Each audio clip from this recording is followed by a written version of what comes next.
My name is Madeline. I am 32 years old. On the morning of my 30th birthday, I quietly moved every single dollar of my inheritance into a strict, irrevocable trust. It was the most crucial decision of my entire existence. I had no idea just how urgently I would need that financial fortress, because a mere 2 hours later, my mother slid a daunting legal document across my kitchen counter with a predatory smile. She demanded total control over the money my late father had left me. She thought she had me trapped in a corner. She was completely oblivious to the fact that I had already locked the trap from the outside. Before I continue this story, let me know where you are watching from in the comments below. Hit like and subscribe if you have ever had to outsmart a toxic family member to protect your own future. My 30th birthday began like any other Tuesday in my downtown Chicago apartment. The sun had not yet risen over the city skyline, but I was already awake sitting at my kitchen island with a mug of black coffee cooling beside my laptop. As a lead data analyst for a rapidly expanding health tech company, my brain functioned best in the quiet hours of dawn. I was deeply engrossed in debugging a complex data sequence for a critical software launch scheduled for the following week. The rhythmic clacking of my mechanical keyboard was my daily meditation. My apartment, with its clean lines and minimalist decor, was my personal sanctuary. It was a space governed entirely by logic, precision, and verifiable facts, standing in stark contrast to the emotional turbulence that defined my family. My father was a man who understood both finance and human nature perfectly. He passed away when I was 20. He knew precisely who my mother Lydia really was behind her manicured country club facade. To protect my future, he had established a trust fund specifically in my name, structured to fully vest the exact moment I turned 30. He knew that by 30 I would be old enough and established enough to defend myself against my mother and her relentless financial control. That day had finally arrived. The trust contained $1.5 million. It was a sum of money that represented not just financial security, but absolute independence. The heavy, aggressive thud of my front door unlocking shattered my morning focus. Only one other person possessed the spare key to my apartment, and the sheer audacity to use it before 7 in the morning without knocking.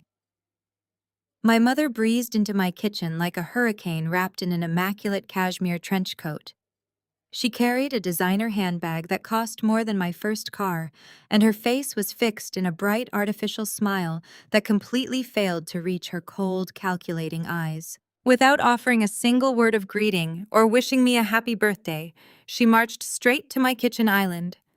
She dropped a thick, stapled stack of legal papers directly onto my keyboard, completely obscuring my screen and interrupting my code. The bold, capitalized letters at the top of the first page read, "Power of Attorney." I calmly pushed the heavy document aside and used a quick keyboard shortcut to save my work. I did not flinch, and I did not let my heart rate spike. In my profession, I spent my days analyzing behavioral patterns and predicting outcomes based on raw data. My mother was nothing more than a highly predictable algorithm, and I already knew exactly what this unannounced visit was about. Lydia smoothed the front of her coat and looked down at me with an expression of practiced condescending warmth. She informed me that since I was officially turning 30 today, the trust fund my father had left behind was finally dissolving into my personal accounts. She spoke to me slowly, using the patronizing tone one might use with a confused child. She claimed that someone with a demanding tech job like mine would simply be too overwhelmed and inexperienced to manage a $1.5 million portfolio.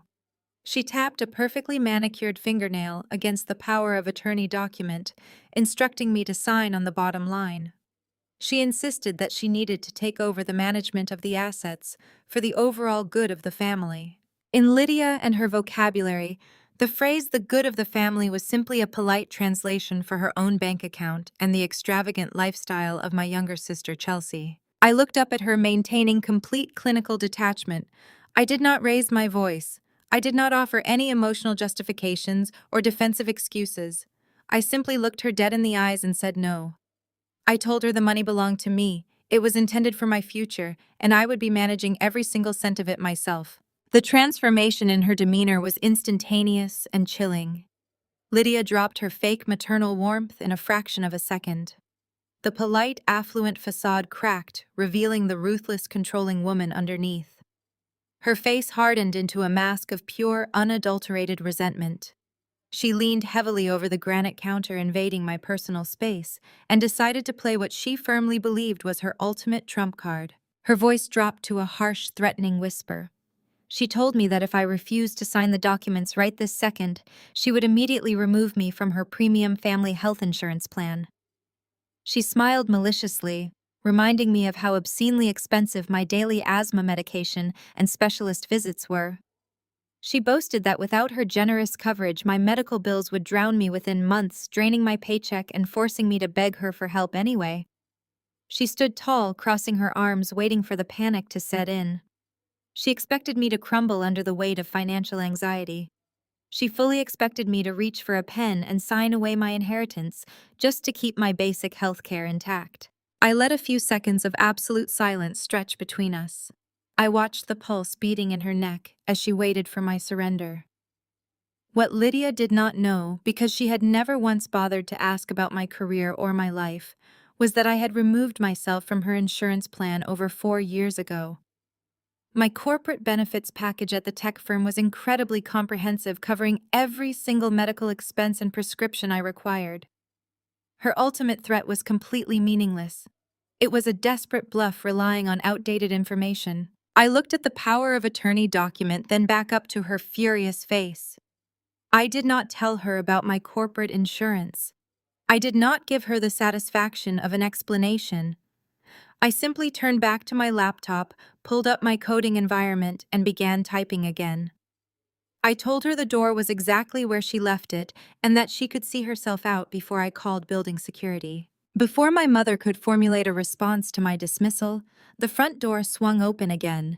She had apparently left it unlocked, allowing the second wave of her premeditated ambush to simply waltz into my apartment. The sharp, aggressive click of designer heels against my hardwood floor announced the arrival of my younger sister, Chelsea. Close behind her, trailing an air of unearned superiority, was her husband, Trey. Chelsea was 27 and had never worked a consecutive 40-hour week in her entire life.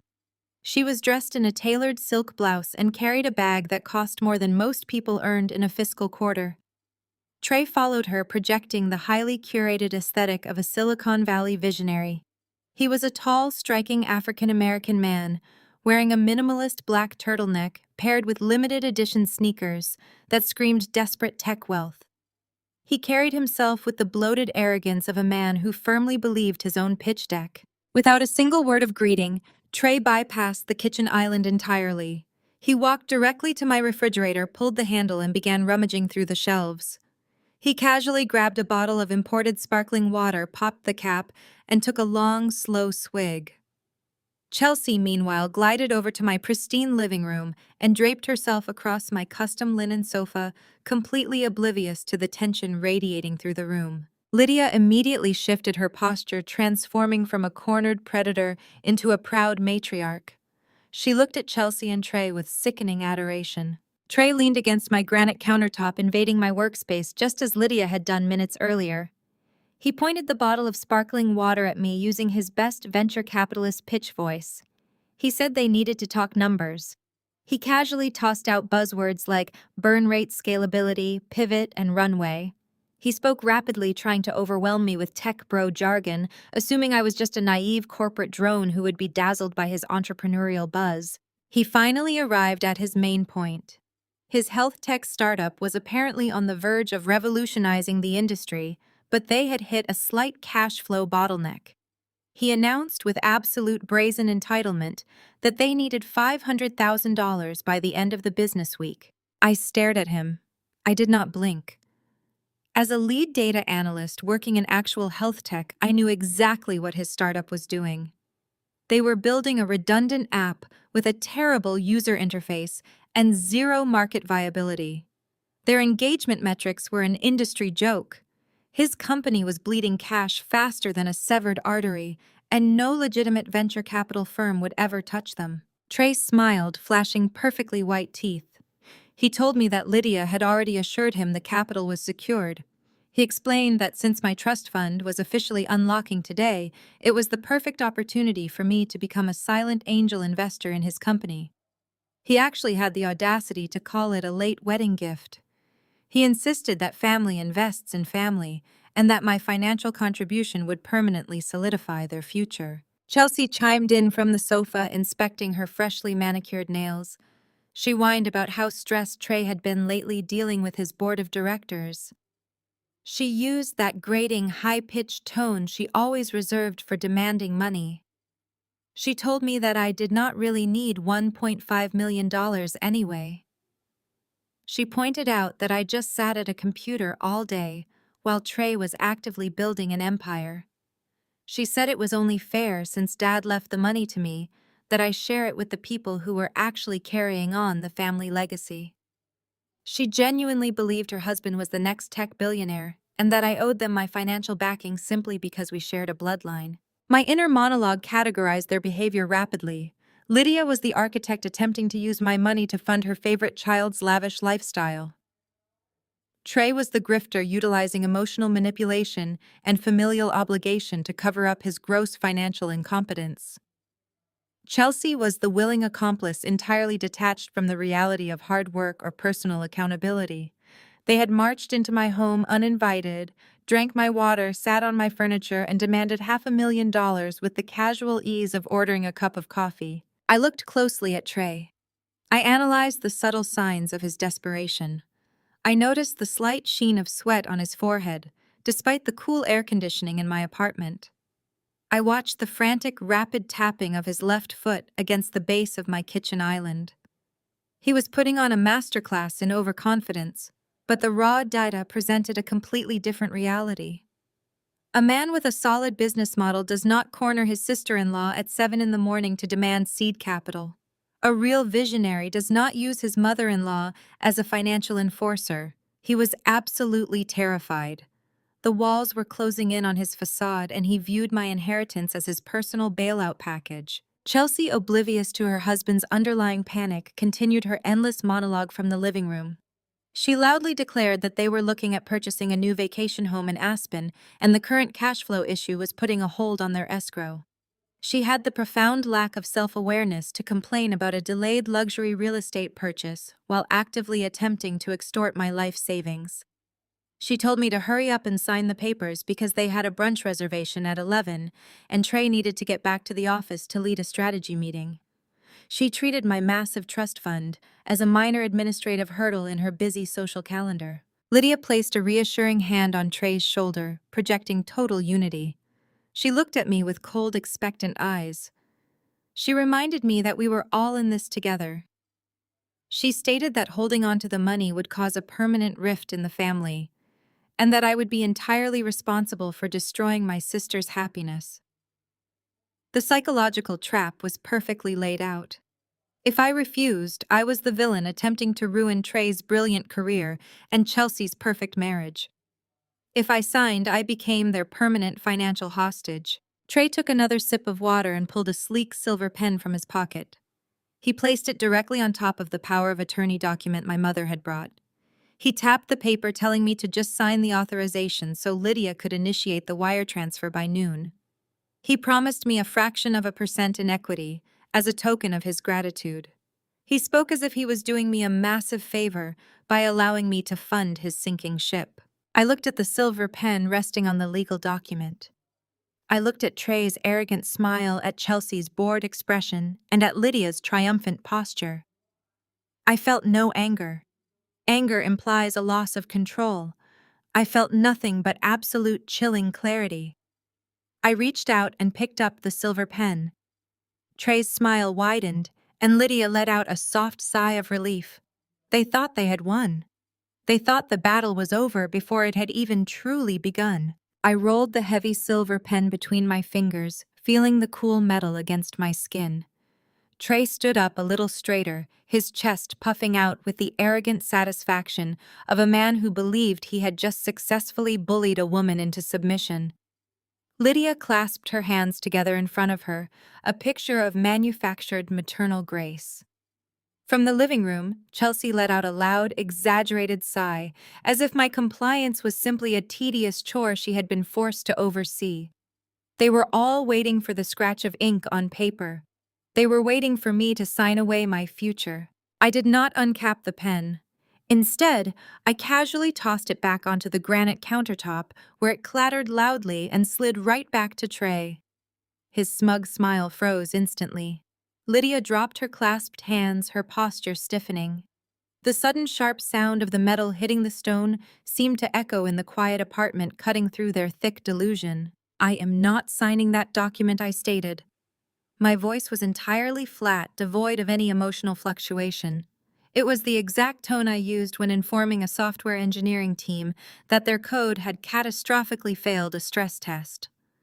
And I am certainly not investing $500,000 into a company that is currently hemorrhaging capital with absolutely no viable product to show for it. Trey bristled, his tech bro bravado instantly flaring up to mask his underlying terror. He slammed his hand against the counter and began loudly protesting that I simply did not understand the market. He claimed I was making the biggest financial mistake of my life by passing up on ground floor equity. He demanded to know how I could be so selfish when my own family was offering me a golden ticket to generational wealth. Lydia stepped forward, her eyes narrowing into cold, unyielding slits. She reminded me of her earlier threat to cut off my medical insurance. She raised her voice, attempting to physically intimidate me by crowding my space.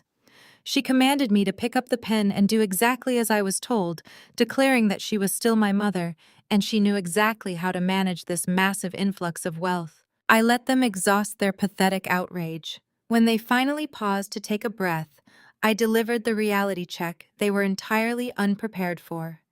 "You are all operating under a fundamentally flawed assumption," I explained, leaning forward slightly to ensure they heard every single syllable.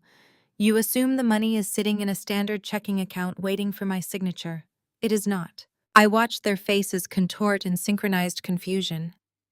I outlined the exact timeline of events. I told them that at 8 in the morning, my brilliant and highly proactive trust lawyer Harrison had executed a pre-planned legal maneuver. The very second the clock struck midnight and the $1.5 million officially vested into my name, it was immediately and automatically transferred out of my personal estate. The entire sum I enunciated clearly has been legally locked into a strict, irrevocable trust. The words hit the kitchen like a physical shockwave. As a data analyst, I deal in airtight structures, and there is nothing more airtight than an irrevocable trust. I explained the mechanism to them with absolute clinical precision.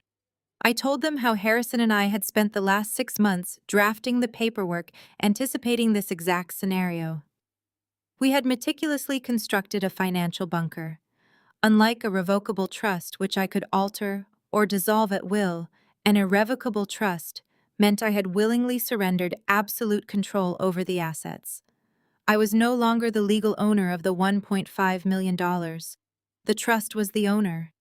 I even ensured we included a robust spendthrift clause, meaning that no creditor could ever come after the trust principal to satisfy any debts they might try to fraudulently assign to me. I legally cannot withdraw $500,000 even if I wanted to. I continued watching the confident facade rapidly peel away from Trey. The trust is managed by an independent fiduciary. Harrison controls the disbursements entirely. Furthermore, the foundational charter of this specific trust contains incredibly strict stipulations regarding asset allocation. It explicitly prohibits any high-risk private equity investments, unverified startup funding, or undocumented personal loans to family members.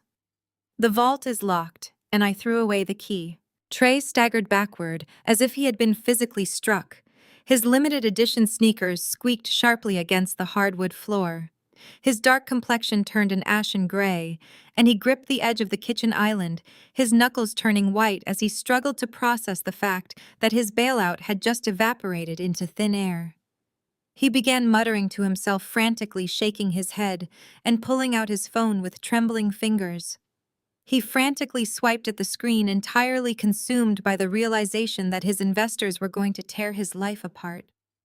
The confident visionary had instantly crumbled into a desperate man facing total financial ruin. Chelsea bolted upright from her comfortable position on my custom linen sofa.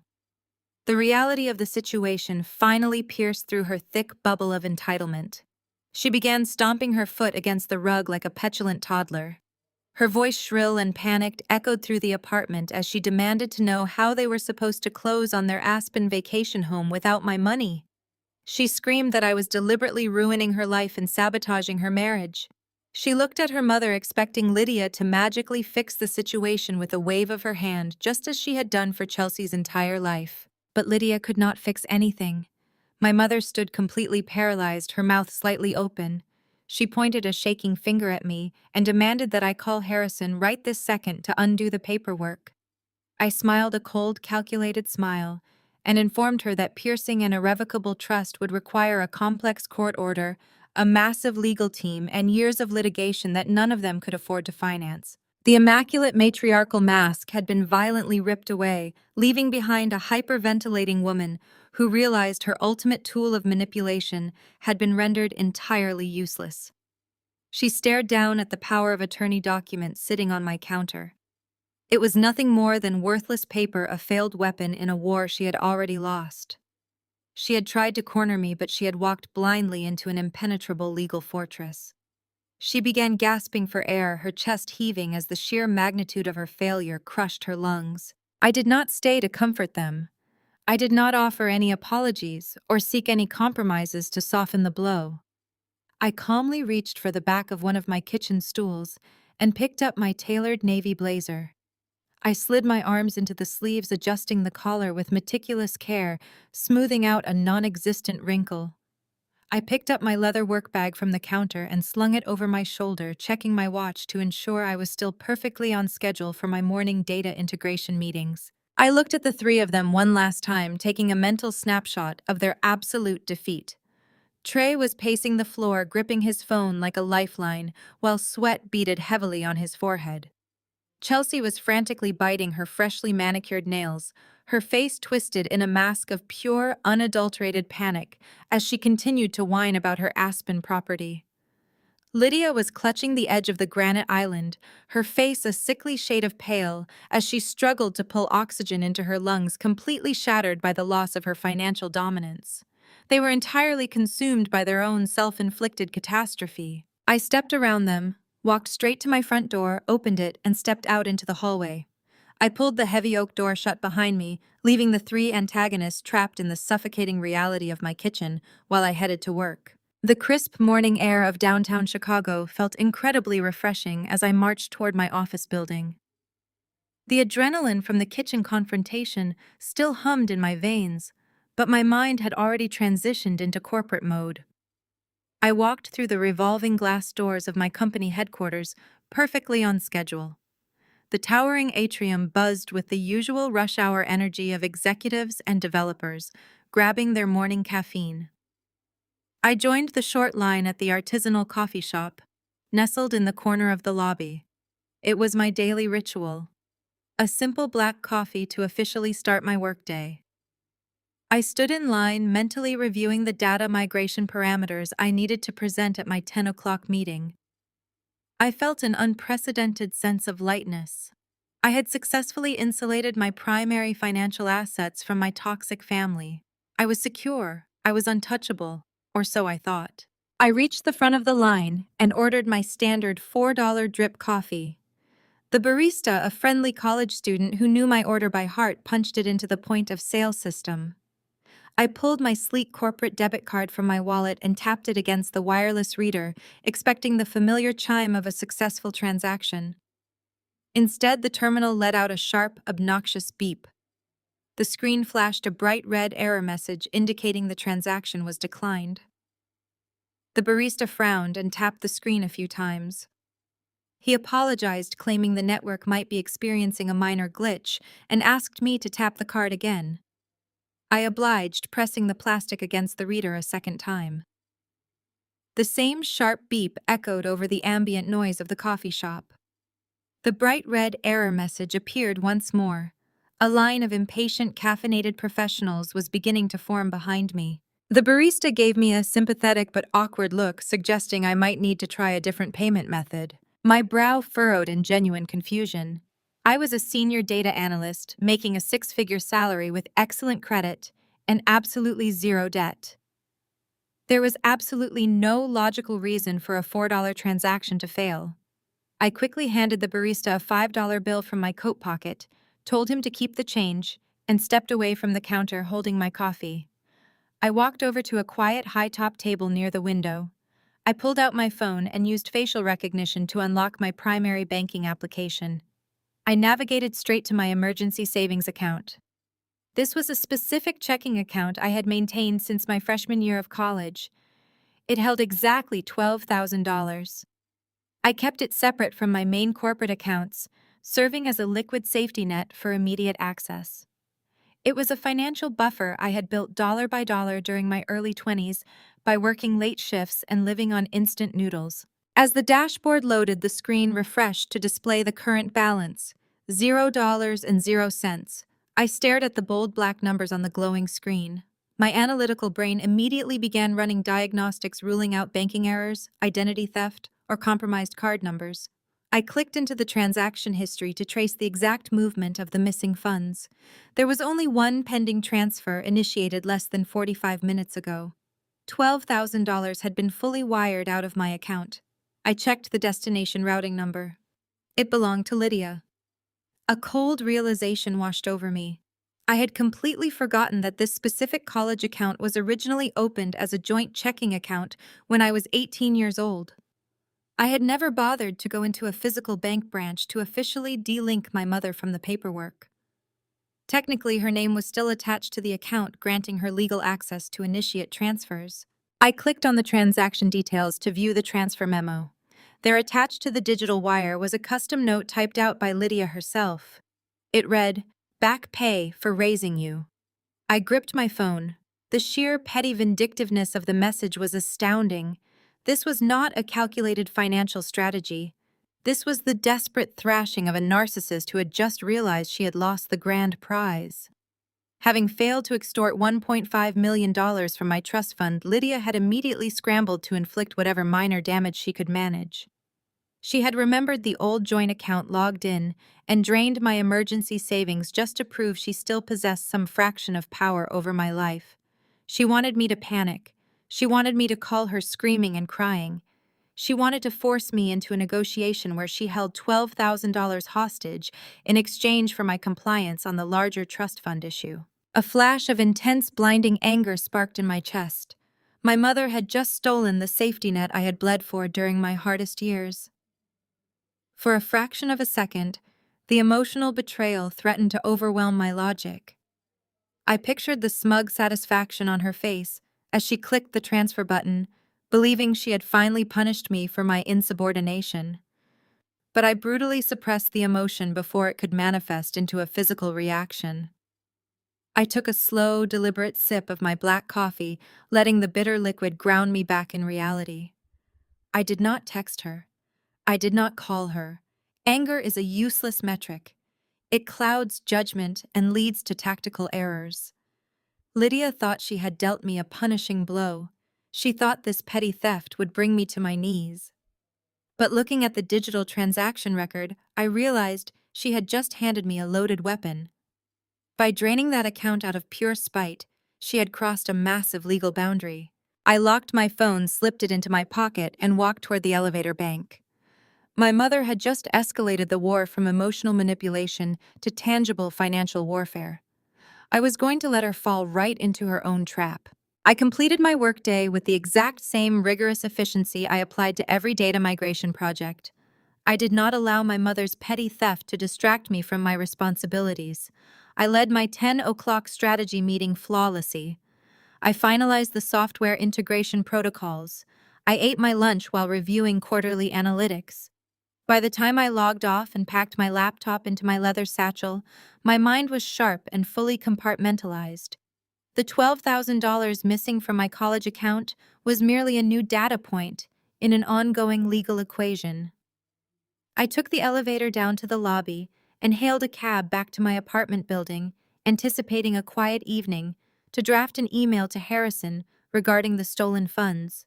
The cab dropped me off in front of my building just as the evening rush hour traffic began to snarl along the street. I walked through the lobby, nodded to the doorman, and stepped into the elevator, pressing the button for my floor. The ride up was entirely unremarkable. The polished steel doors slid open with a soft chime, and I stepped out onto the familiar carpeted hallway. My forward momentum stopped instantly. Lining the hallway right outside the door to my apartment was a barricade of heavy-duty black contractor trash bags. There were at least 15 of them bulging irregularly and carelessly piled against the pristine wallpaper. Beside the bags lay a haphazard stack of cardboard boxes. One of the boxes had split open at the corner, spilling its contents onto the floor. I recognized the spine of a vintage textbook I had owned since graduate school. I walked slowly toward my front door, my analytical mind processing the visual data before me. A silver floor lamp I had purchased for my reading nook was leaning against the wall, its shade dented. A tangle of expensive computer cables and a cracked external monitor sat precariously on top of a crushed box containing my winter coats. They had not packed my belongings. They had completely purged my existence. They had swept through my carefully curated sanctuary and shoveled my life into garbage bags with the reckless disregard of looters. I stepped over a scattered pile of my own shoes and reached for the door handle. I slid my key into the deadbolt. It did not go in. I looked closely at the lock mechanism. The entire cylinder had been replaced. The familiar brushed steel lock I had used for years was gone, replaced by a cheap, shiny brass fixture that looked completely out of place against the heavy oak door. Before I could process the sheer illegality of an unauthorized lock change, the door suddenly swung inward. A loud, booming voice echoed from inside my living room. Trey was standing in the middle of my apartment barking orders. He was directing two exhausted-looking movers who were struggling to maneuver a massive, obnoxious emerald green velvet sofa through my entryway. The piece of furniture was an absolute monstrosity of bad taste, completely clashing with the sleek, modern aesthetic I had built. Trey was clapping his hands together, yelling tech startup jargon at the blue-collar workers, telling them to pivot the asset and optimize their leverage, as if he were managing a corporate restructuring instead of moving a tacky couch. I stood motionless in the hallway, taking in the absolute destruction of my home. My custom shelving units had been ripped from the walls. My original artwork had been pulled down and stacked carelessly near the trash bags. Trey was strutting across my hardwood floors, acting as if he had just conquered a new territory. He had the arrogant swagger of a man who believed he had finally secured the luxury lifestyle he so desperately craved, without ever having to work for it. Then Chelsea stepped into the doorframe, blocking my path. My younger sister was holding a plastic cup of iced matcha, casually swirling the green liquid around with a plastic straw. She looked me up and down with a lazy, triumphant smirk. She did not look guilty. She did not look conflicted. She looked entirely thrilled to be looking down at me from inside my own home. But it was not her smug expression that made my blood run cold. It was what she was wearing around her neck. Resting against her collarbone, gleaming under the harsh hallway lighting, was a heavy vintage gold chain. It was a distinctive braided rope design, a custom piece of jewelry that had belonged to our late father. It was the one physical item I cherished above all others. I kept it safely stored in a velvet box inside my bedroom nightstand. It was not just a piece of metal. It was a tangible connection to the only parent who had ever truly loved and respected me. Chelsea had not just broken into my apartment and thrown my clothes into the trash. She had gone straight into my bedroom, rummaged through my most intimate personal spaces, found my most prized possession, and fastened it around her own neck just to parade it in front of me. It was a calculated psychological strike. She wanted to wear my father's memory like a cheap accessory, just to prove she could take whatever she wanted from me. I stared at the gold chain.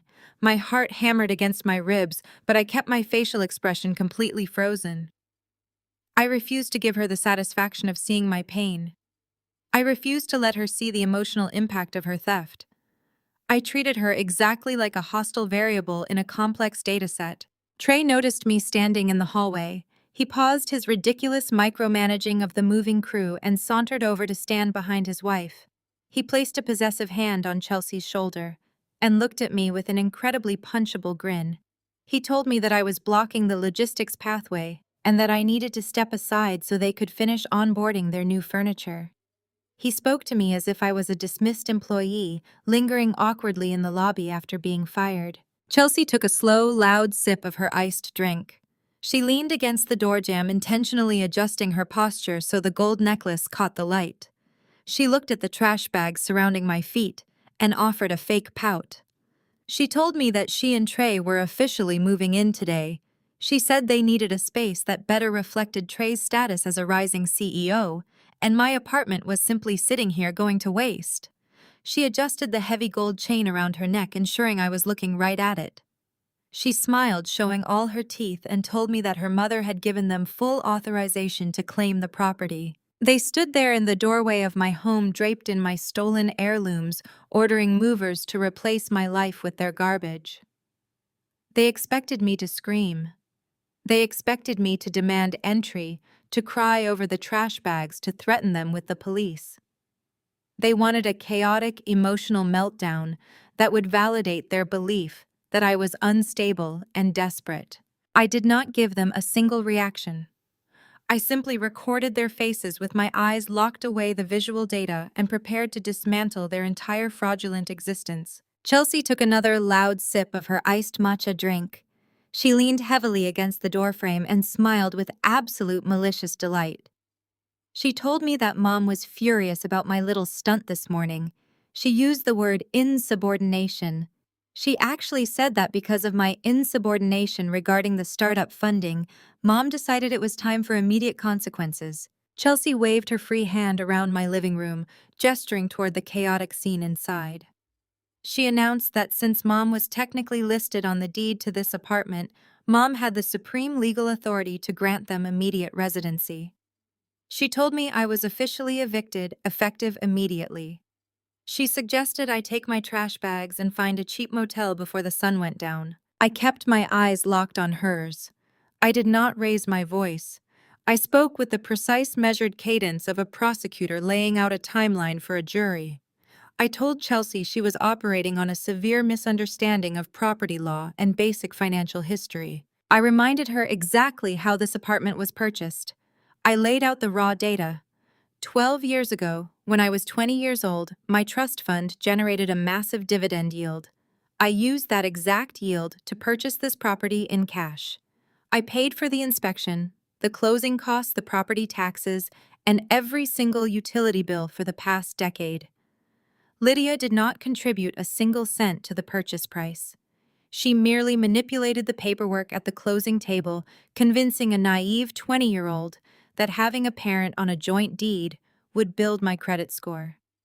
It was a calculated real estate trap designed to keep me perpetually under her thumb.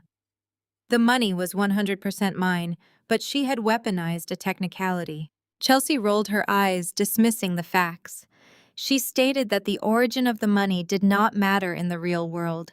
She claimed that a name on a deed is a name on a deed, and Mom gave them the keys, so the property was theirs now. Trey decided to insert himself back into the conversation. He clearly wanted to assert his dominance in front of his wife and the moving crew. He walked over to a stack of my personal belongings, resting precariously near the entryway. He picked up a small wooden box holding my collection of antique watches. He smirked at me and tossed the box carelessly out into the hallway. The wood splintered violently against the tile floor. The glass faces of 2 vintage watches shattered instantly, scattering sharp fragments across the corridor. He told me to stop whining and accept reality. He said they were doing me a massive favor by boxing up my junk. He claimed this apartment was now the official headquarters for his startup, and he needed the negative energy cleared out so his development team could focus on their upcoming launch.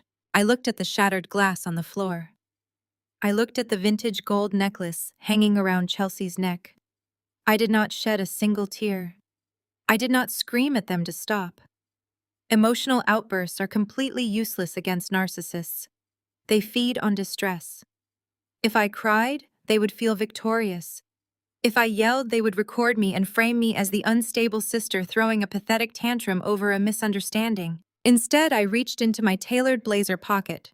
I pulled out my smartphone. I bypassed the lock screen, opened the camera application, and switched directly to video mode. I pressed the red record button and raised the lens to eye level. I framed the shot perfectly. I captured the broken wooden box on the floor. I panned up to capture Trey standing aggressively in my entryway. I panned over to Chelsea wearing my stolen family jewelry. I made sure to capture the unfamiliar locksmith hardware installed on the front door and the movers carrying the emerald green sofa into my private living space. I spoke clearly and distinctly over the recording. I stated my full name, the exact date, and the current time. I stated the legal address of my apartment. I narrated the visual evidence with total clinical detachment. I documented on video that Trey and Chelsea had engaged in an illegal self-help eviction without providing a 30-day written notice, without a formal court order, and without any legitimate legal standing. I documented the malicious destruction of my personal property, citing the shattered watchbox on the floor. I explicitly noted the stolen gold necklace currently residing on Chelsea's person. Trey's arrogant grin faltered immediately. His eyes darted nervously to the recording light on my phone. The confident tech CEO persona cracked under the pressure of actual unassailable data capture. He pointed a finger at me and demanded I stop recording. He took a heavy step forward, trying to use his physical height to intimidate me into lowering the device. He yelled that I was violating their privacy in their new home. I did not step back. I kept the camera perfectly steady on his face, capturing his aggressive posture and his threatening tone. I calmly informed him that there is absolutely no expectation of privacy in a common residential hallway, and that he had just committed felony destruction of property on camera. I reminded him that illegal eviction carries severe financial penalties in our jurisdiction, including treble damages for all destroyed items. Chelsea scoffed loudly, but she nervously touched the gold necklace, stepping slightly behind the doorframe to hide from the camera lens. She yelled that I was being ridiculous and that Mom would handle any legal issues I tried to cause. She told me to turn off the phone and leave before Trey called the police to remove me for trespassing. I told them I highly encouraged them to call the police. I said the authorities would be absolutely fascinated to see a grown man throwing a woman's possessions into a public corridor without a warrant. I hit the stop button on my recording. The high-definition video file saved directly to a secure remote cloud server, backing up instantly. I slipped the phone back into my pocket. I crouched down with absolute composure. I carefully picked up the splintered wooden box containing my broken watches. I picked up the split cardboard box holding my father's old books. I did not touch the heavy trash bags filled with my clothes. Fabric can be easily replaced. Digital and physical evidence is invaluable. I stood back up and looked at the two intruders occupying my home. They looked remarkably less confident than they had 5 minutes ago. The reality of my total lack of emotion was beginning to deeply unsettle them. They had expected an easy victim to bully.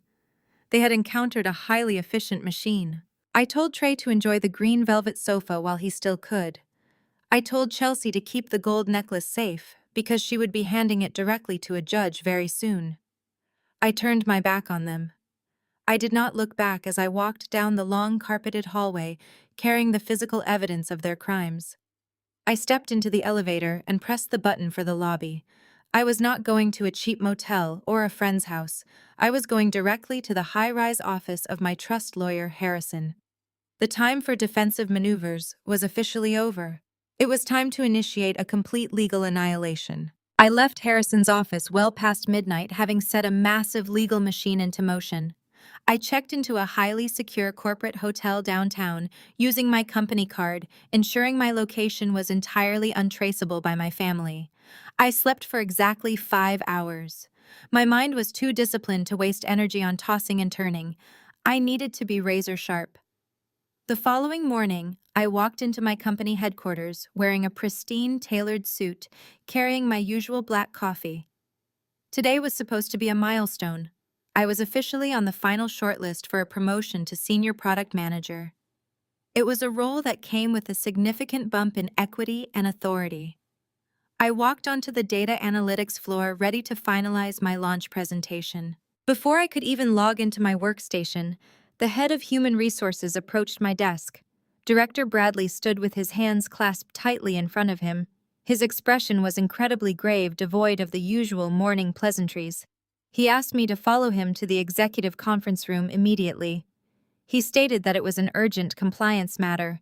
In the corporate health tech sector, the word compliance is a loaded gun. It signifies severe breaches in protocol data security or financial integrity. I followed him down the glass-walled corridor, feeling a sudden, imperceptible shift in the office atmosphere. Colleagues who normally greeted me kept their heads down. The environment was highly sanitized, but the tension was thick enough to choke on. We entered the conference room. The chief compliance officer, a sharp woman named Diane, was already seated at the polished mahogany table. Between them rested a thick manila folder. They did not offer me coffee. They did not engage in small talk. Director Bradley gestured for me to sit down across from them. He folded his hands on the table and informed me that the company had received a highly detailed anonymous whistleblower report late last night. He opened the manila folder and slid a stack of printed documents toward me. He explained with a heavy voice that the anonymous tip accused me of severe corporate embezzlement. The complaint alleged that I had been exploiting my high-level security clearance to redirect vendor payments into offshore shell accounts. Furthermore, the report included aggressive claims of elder financial abuse, stating that I was currently under investigation for stealing millions of dollars from my own mother to fund a lavish secret lifestyle. They were accusing me of being a white-collar criminal hiding behind a corporate badge. The stakes were immediately clear. If these allegations were even partially entertained, I would not just lose my pending promotion to senior product manager. I would be instantly terminated, blacklisted from the entire tech industry, and potentially handed over to federal authorities for criminal prosecution. I looked down at the printed papers. I did not gasp. I did not clutch my pearls or burst into defensive tears. I activated my analytical protocols and examined the documents with the same intense scrutiny I applied to raw datasets. The first page was a printed email filled with inflammatory, highly emotional language. It used words like malicious, manipulative, and deceptive. It was the unmistakable theatrical phrasing of my mother, Lydia. She had always relied on dramatic adjectives when facts failed her. The subsequent pages were fake bank ledgers and fabricated vendor invoices. They were heavily redacted and plastered with official-looking logos. But the formatting was entirely wrong. The margins were inconsistent, and the financial terminology used in the fake invoices read exactly like a failing startup founder trying to sound intelligent. Trey had clearly generated these documents. My inner monologue rapidly decoded their entire strategy. It was actually a brilliantly malicious move. Lydia and Trey had realized last night that the $1.5 million trust fund was legally impenetrable. I had locked them out of the vault. Since they could not extract the money through direct intimidation, they had immediately pivoted to a scorched earth campaign against my livelihood. They knew my corporate job was my primary source of independent wealth and health insurance. Their objective was obvious. They wanted to nuke my career completely. They wanted me fired, disgraced, and stripped of my six-figure salary. They calculated that if they destroyed my independent income, I would become desperate. They assumed that a sudden lack of cash flow and the looming threat of industry blacklisting would force me to break the irrevocable trust just to survive their legal assault. They were trying to starve me out to force a surrender. Director Bradley watched my face closely, waiting for my reaction. He stated that given my impeccable employment record, they were conducting an internal review before involving external authorities. However, he noted that the documentation provided in the anonymous tip was incredibly concerning. Diane added that due to the sensitive nature of our health tech data, any employee facing credible embezzlement allegations must be immediately suspended, pending a full investigation. A suspension would be the first domino to fall. It would signal to the entire executive board that I was a liability, effectively killing my promotion and poisoning my professional reputation permanently. Lydia and Trey had orchestrated a precise character assassination designed to execute me in the corporate square. They expected me to panic. They expected me to stammer and plead for my job. They banked on the assumption that the sheer weight of a corporate compliance investigation would crush my resolve. They thought I would crumble under the accusation, just as I had crumbled under their emotional abuse when I was younger. I picked up the forged bank ledger and held it up to the fluorescent light of the conference room. I noted the specific pixelation around the corporate logos, indicating a low-quality copy and paste job. I placed the paper back on the mahogany table, aligning it perfectly parallel with the edge. I looked Director Bradley directly in the eyes. My pulse was entirely steady. I did not launch into a passionate defense of my character. I did not waste time explaining my toxic family dynamics to a corporate compliance officer who only cared about mitigating liability. I simply stated that the documents were blatant, malicious forgeries. I informed them that the allegations were part of a coordinated extortion attempt by estranged family members who were currently facing their own legal consequences for unauthorized property seizure. Diane leaned forward, her expression skeptical. She stated that while she appreciated my explanation, the company policy required them to operate based on the provided evidence. She said they could not simply ignore bank records and vendor invoices just because I claimed they were fake. I smiled, a very small, razor-sharp smile. I agreed with her completely. I told her that evidence is everything in data analysis. I pointed out that analyzing printed screenshots of digital documents is a fundamentally flawed methodology. I instructed Director Bradley to open his laptop and pull up the original anonymous email they had received. I did not ask for a delay. I did not ask for a lawyer. I demanded direct access to the source code of their sabotage. Director Bradley hesitated. His hand hovered over his corporate-issued laptop. He looked at Diane, seeking silent authorization to share confidential whistleblower data with the accused. Diane gave a slow, hesitant nod. In her eyes, I saw the first flicker of doubt. She was a compliance officer accustomed to guilty employees sweating, denying, and begging for mercy. She was not accustomed to an employee demanding to dissect the digital anatomy of their own execution order. Bradley turned the laptop screen toward me and pushed the device across the polished mahogany table. I did not touch the mouse right away.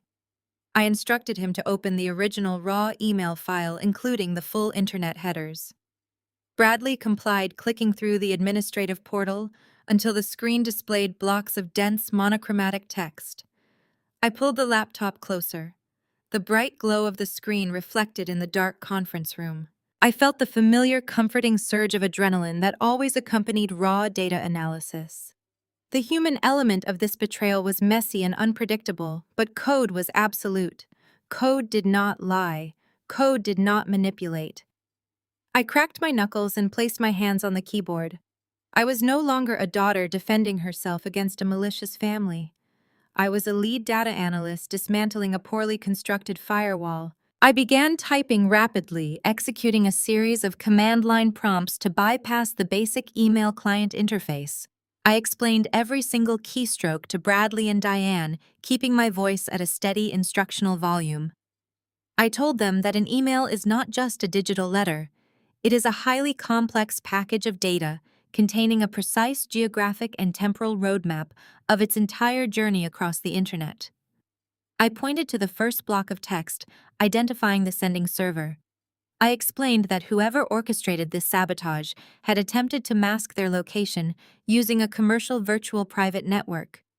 They wanted it to look like the email originated from a secure offshore server, perfectly aligning with their fabricated story about me hiding money in foreign accounts. It was a cute attempt at digital espionage, but it was fundamentally flawed.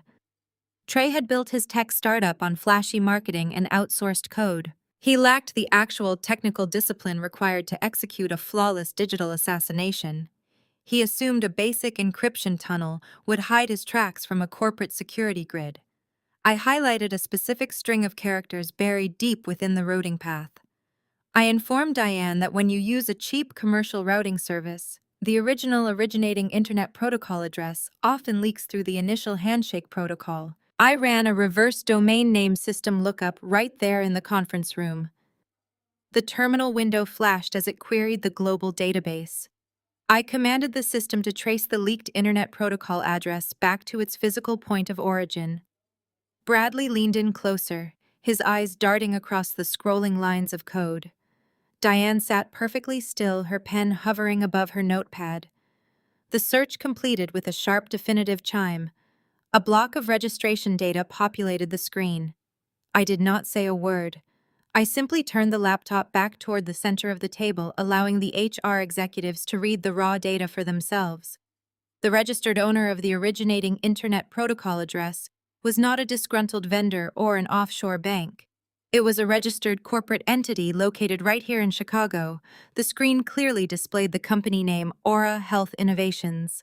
It was Trey's failing startup. Furthermore, the digital signature on the attached portable document format files, the fake invoices, and bank ledgers matched the exact software licensing key registered to that same corporate entity. Trey had not even bothered to scrub the author metadata from the Properties tab of the forged documents before attaching them to his anonymous email. The silence in the executive conference room was absolute. The thick, suffocating tension that had greeted me 20 minutes ago evaporated completely, replaced by a stunned, heavy realization. Director Bradley stared at the screen, his mouth slightly ajar as he processed the irrefutable digital footprint proving my innocence. Diane carefully placed her pen down on the mahogany table.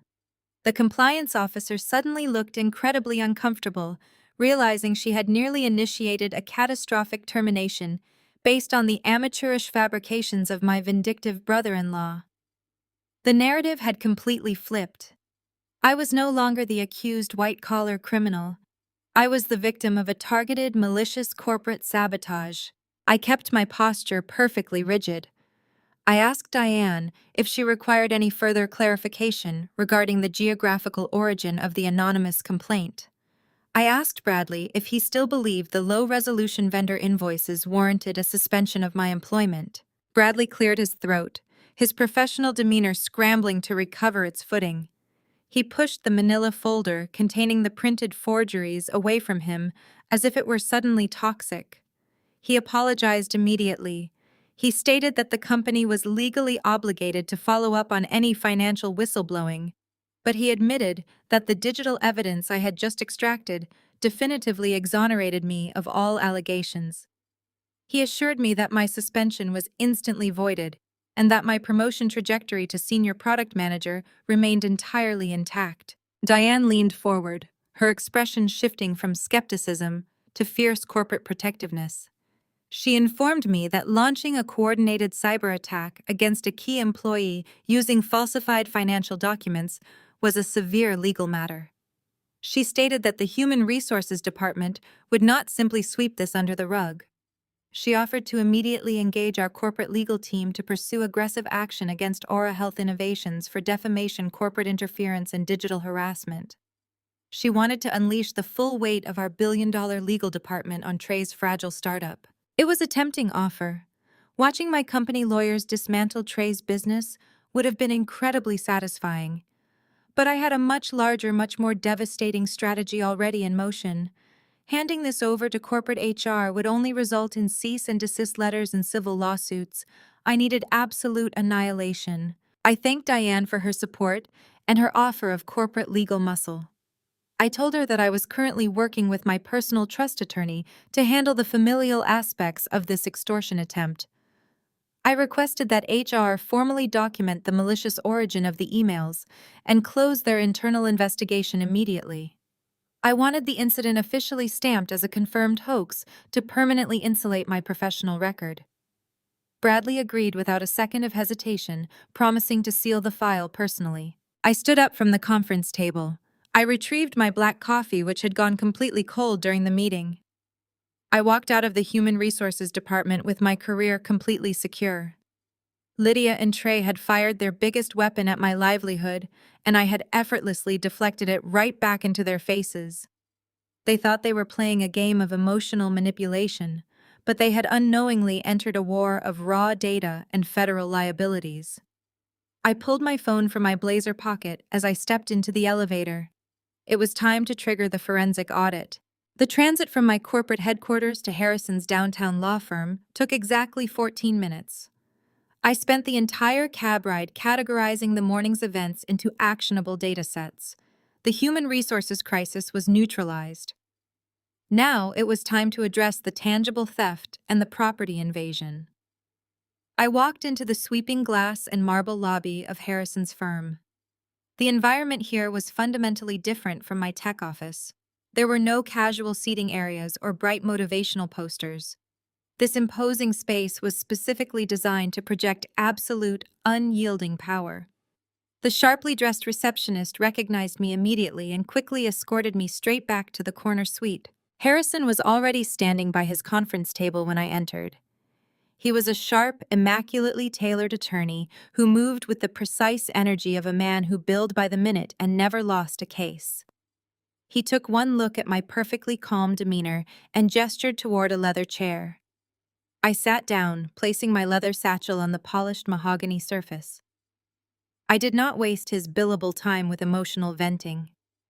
I opened my bag and extracted the printed screenshots of my banking application, along with the digital file transfer confirmation. I slid the paperwork across the table. I informed Harrison that at approximately 8 in the morning, Lydia had accessed a dormant joint checking account from my college years and initiated an unauthorized wire transfer of $12,000. I pointed to the specific transaction memo where my mother had explicitly written that the funds were back pay for raising me. Harrison adjusted his glasses and stared at the printout. A tight, humorless smile touched the corners of his mouth. He stated that taking money from a joint account is technically a gray area in civil court, but attaching a written confession of retaliatory extortion transforms it into a highly actionable offense. I instructed him to file a formal report with the bank's federal fraud department. I wanted her account flagged, her assets frozen, and an official investigation opened into unauthorized wire transfers. Harrison nodded, jotting down the routing numbers with swift strokes of his pen. Next, I pulled my smartphone from my blazer pocket. I unlocked the screen and opened the high-definition video file I had recorded in my apartment hallway just a few hours prior. I placed the phone in the center of the table and pressed play.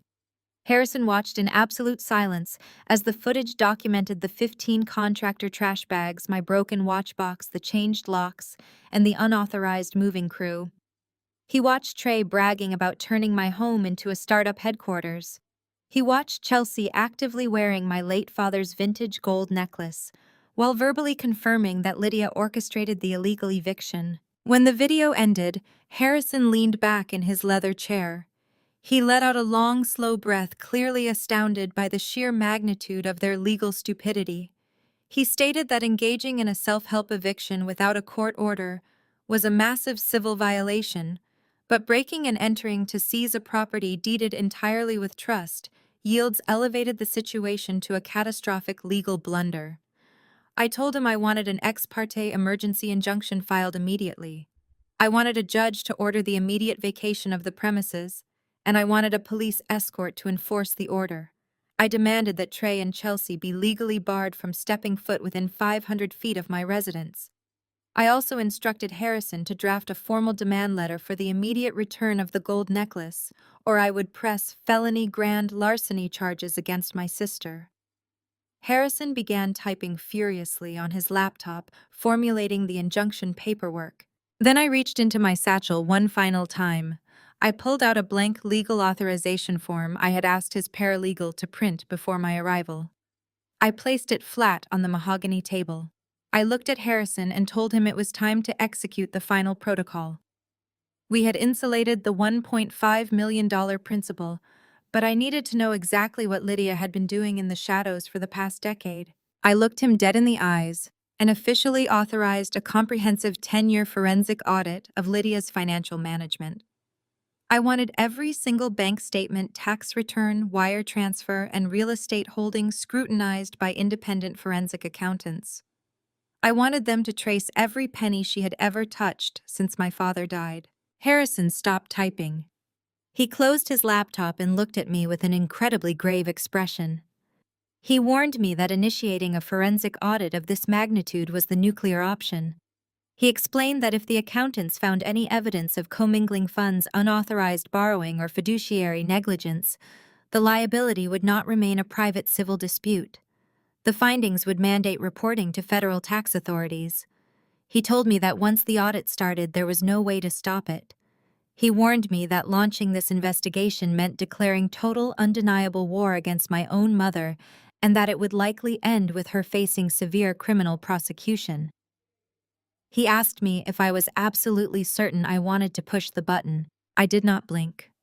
I did not feel a single ounce of hesitation or guilt. Lydia and Trey attempted to destroy my career, steal my home, and rob my emergency savings before lunch. They declared war the moment they handed me that fake document. I was returning fire with superior artillery. I picked up a pen from the center table. I told Harrison I did not care if the audit burned her entire life to the ground. I signed my full legal name on the authorization form, pressing the ink hard into the paper. I slid the executed document back across the polished mahogany table. I told him to authorize the independent accountants and completely tear her hidden financial history apart piece by piece. I stepped out of Harrison's office building and onto the bustling Chicago sidewalk. The sun was beginning its descent, casting long, sharp shadows across the concrete. I pulled my phone from my blazer pocket to check my professional email, but my screen was already flooded with notifications. They were not from my corporate team. They were automated alerts I had set up months ago to monitor specific financial trends in the health tech sector. Today, those alerts were firing rapidly, all centered around a single entity: Aura Health Innovations. Trey had built his startup entirely on a foundation of aggressive marketing and hollow promises. He relied on keeping up appearances to secure rolling bridge loans from increasingly questionable private investors. But the tech industry is a brutal ecosystem that eventually demands raw, verifiable data. The news was breaking across several minor tech blogs and social media platforms. Aura Health Innovations had missed a critical payroll cycle. A group of their outsourced developers had gone public with accusations of unpaid contracts. Key executives were scrubbing the company name from their professional profiles. The digital implosion was happening in real time. Without the $500,000 bailout he had tried to extort from me this morning, Trey had hit the absolute end of his financial runway. His house of cards was collapsing, and the debris was raining down on his perfectly curated life. My phone vibrated violently in my hand. A continuous stream of text messages began pouring in from Chelsea. I stood on the corner of the busy intersection watching her incoming messages stack up on my illuminated screen. The progression of her texts was a fascinating case study in psychological desperation. The first few messages were dripping with her usual arrogant entitlement. She demanded to know why the local police had just showed up at my apartment with an emergency injunction. She ordered me to call the precinct and cancel the eviction immediately, complaining that the moving crew had left her new velvet sofa sitting abandoned on the sidewalk. She typed in all capital letters, threatening to have Lydia completely destroy my life for humiliating her in front of the building staff. I did not reply. I did not block her number. I needed to let her create a documented record of her own harassment. I simply watched the cursor bubble appear and disappear as she typed frantically. When 10 minutes passed without a response from me, her tone underwent a radical, violent shift. The aggressive demands morphed into a chaotic barrage of emotional manipulation. She sent a voice note crying hysterically about how Trey was locking himself in the bathroom and refusing to speak to her. She texted that angry investors were calling her personal cell phone demanding answers about their money. The pristine bubble of her unearned luxury had burst, and she was suddenly drowning in the terrifying reality of accountability. Then came the predictable pivot. Chelsea realized anger and threats were entirely ineffective against a wall of silence. She seamlessly transitioned into her final defense mechanism. She attempted to weaponize our childhood. She sent a massive paragraph recalling a summer vacation when we were teenagers. She reminded me of a time I had covered for her when she crashed a borrowed jet ski, taking the blame so Lydia would not ground her. She typed that we were sisters, and that sisters are supposed to protect each other from the harsh realities of the world. She begged me to remember how much she loved me, pleading with me to sign a release for the trust funds to save her marriage and her reputation. She promised that if I just gave them the cash infusion, things would go back to normal and we could finally be a real united family again. She even promised to return my father's vintage gold necklace, as if my own stolen property was a generous bargaining chip. I read her desperate nostalgic pleas with absolute clinical detachment. Her messages were textbook manipulation. This is exactly what happens when a golden child is suddenly stripped of their enablers and forced to confront the harsh, unyielding consequences of the real world. For 27 years, Chelsea had existed in a carefully constructed alternate reality where every mistake was magically erased by our mother. She had never been required to develop resilience, personal accountability, or basic problem-solving skills. Lydia had severely handicapped my sister by shielding her from every single negative outcome. Now facing a catastrophic financial and legal crisis, Chelsea lacked the psychological software required to process the incoming data. She was panicking. When a golden child realizes their primary enabler can no longer bend reality to protect them, they instinctively search for a new host. Chelsea was not bringing up childhood memories because she suddenly valued our sisterhood. She was invoking nostalgia to trigger my deeply ingrained habit of sacrificing myself for her comfort. She wanted me to step into Lydia's role and become her new financial shield. She expected me to absorb her consequences. I analyzed the text messages, observing how her panic translated into messy grammatical errors and disjointed sentences. The golden child was entirely unequipped to navigate a situation where her tears did not instantly produce a monetary reward. I deleted the audio voice note without listening to the end. I did not type back a single word to offer comfort or clarification. Giving her any form of response, even a negative one, would only provide her with the emotional fuel she needed to continue the engagement. I locked my screen, slid the phone back into my pocket, and hailed a passing cab to return to my secure corporate hotel. I settled into the quiet cab. The data was clear. Their operation was failing. The collapse had officially begun, and I was going to let gravity do the rest. I looked out the window, watching the city lights blur into a glowing streak. The secure corporate hotel offered a sterile but necessary refuge from the chaos my family had orchestrated. I walked into my suite, placed my leather satchel on the glass desk, and immediately began organizing my notes. The silence of the room was broken by the sharp, harsh ringing of my smartphone. I glanced at the illuminated screen, expecting another automated alert about Trey's failing company. Instead, the caller identification displayed Chelsea's name. She was calling me directly. I knew engaging with her was statistically likely to result in another barrage of manipulation, but my analytical mind recognized an opportunity to gather critical intelligence. I needed to know exactly how rapidly their situation was deteriorating to properly prepare my legal defenses. I swiped the screen to accept the call and pressed the phone against my ear. I did not offer a greeting. I simply waited. The sound that came through the receiver was jarring. It was not the high-pitched theatrical whining Chelsea typically used to get her way. It was a raw, visceral sobbing. She was hyperventilating, gasping for oxygen between ragged, wet breaths. The pristine, polished golden child was completely unraveling. I listened to the chaotic sounds of her panic, maintaining my absolute emotional detachment. When she finally managed to form a coherent sentence, her voice was trembling so violently I could barely understand her. She begged me not to hang up. She said she had nowhere else to turn, and that Lydia was currently unresponsive, staring blankly at a wall in their suburban house. Chelsea was entirely alone with a catastrophe she could not comprehend. I instructed her to regulate her breathing and state the facts of the situation clearly.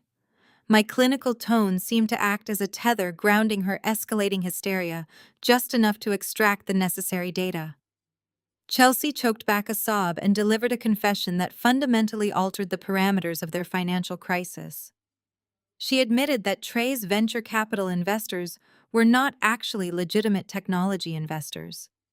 They were not corporate entities sitting in sleek boardrooms reviewing pitch decks. They were dangerous, unregulated private lenders operating entirely outside the boundaries of the traditional financial system. Trey had exhausted his legitimate borrowing capacity years ago.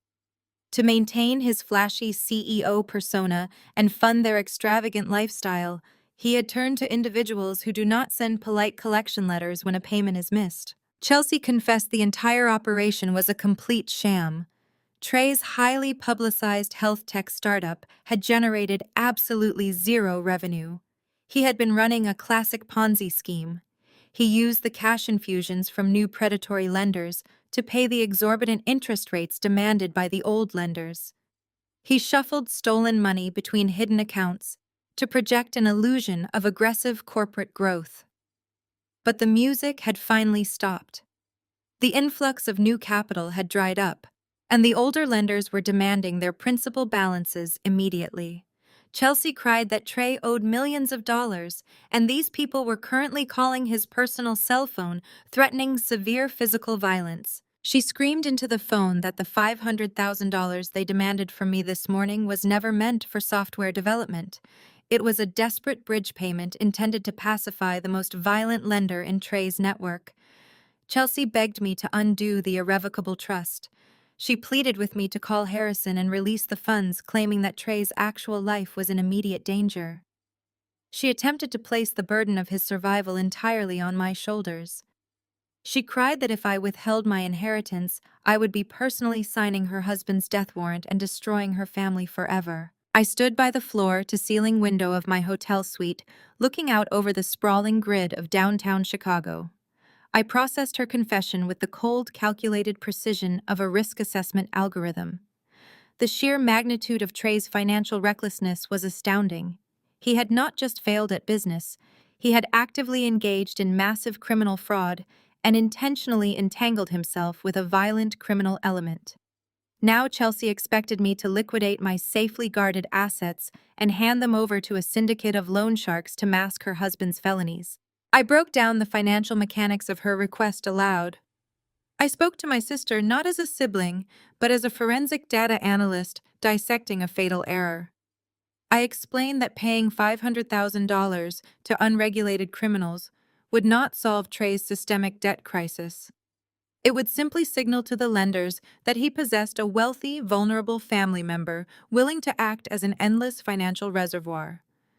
If I paid them today, they would return next month demanding double the amount. Furthermore, transferring funds from my legally scrutinized trust account directly into a fraudulent Ponzi scheme would instantly make me a financial accessory to his federal crimes. I would be willingly integrating my clean assets into a toxic criminal ledger. It was a black hole, and I absolutely refused to be pulled over the event horizon. Chelsea wailed loudly through the speaker, her desperation turning into a frenzied panic. She asked me how I could be so incredibly heartless. She demanded to know what she was supposed to do right now with men threatening to show up at her front door. She expected me to swoop in and offer a magical solution to rescue her from the consequences of her own blinding ignorance. I delivered my final absolute boundary. I told Chelsea that she had exactly two rational options. She could either pack a single bag, leave her apartment immediately, and check into a secure hotel under an assumed name, or she could march straight to the nearest police precinct and hand Trey over to the federal authorities. I informed her that those were the only statistically viable methods to ensure her physical safety. I stated with unwavering finality that I would not, under any circumstances, utilize a single penny of my inheritance to subsidize a criminal enterprise. I told her that she and Trey had built a house on a foundation of lies, and they were now required to sit inside it while it burned to the ground. She began to scream my name, begging me to reconsider, but I pulled the phone away from my ear. I tapped the red button, disconnecting the call instantly. I immediately navigated to her contact profile and blocked her number permanently. I had extracted the necessary data regarding the severity of their collapse. Engaging further provided zero strategic value. I placed the phone face down on the glass desk, perfectly content to let the consequences of their actions consume them entirely. I placed the phone face down on the glass desk, perfectly content to let the consequences of their actions consume them entirely. The remainder of the night passed in absolute silence. I woke up at exactly 5 in the morning, my internal biological clock functioning with its usual flawless precision. I completed my morning routine, ordered a black coffee from room service, and opened my laptop to review the overnight data processing logs for my company. At precisely 6:45, my encrypted email client chimed with a high-priority notification. The sender was Harrison. The subject line contained a single capitalized word: urgent. I opened the message. Harrison instructed me to come to his office immediately. He stated that the forensic accounting team had worked continuously through the night to expedite the financial background check.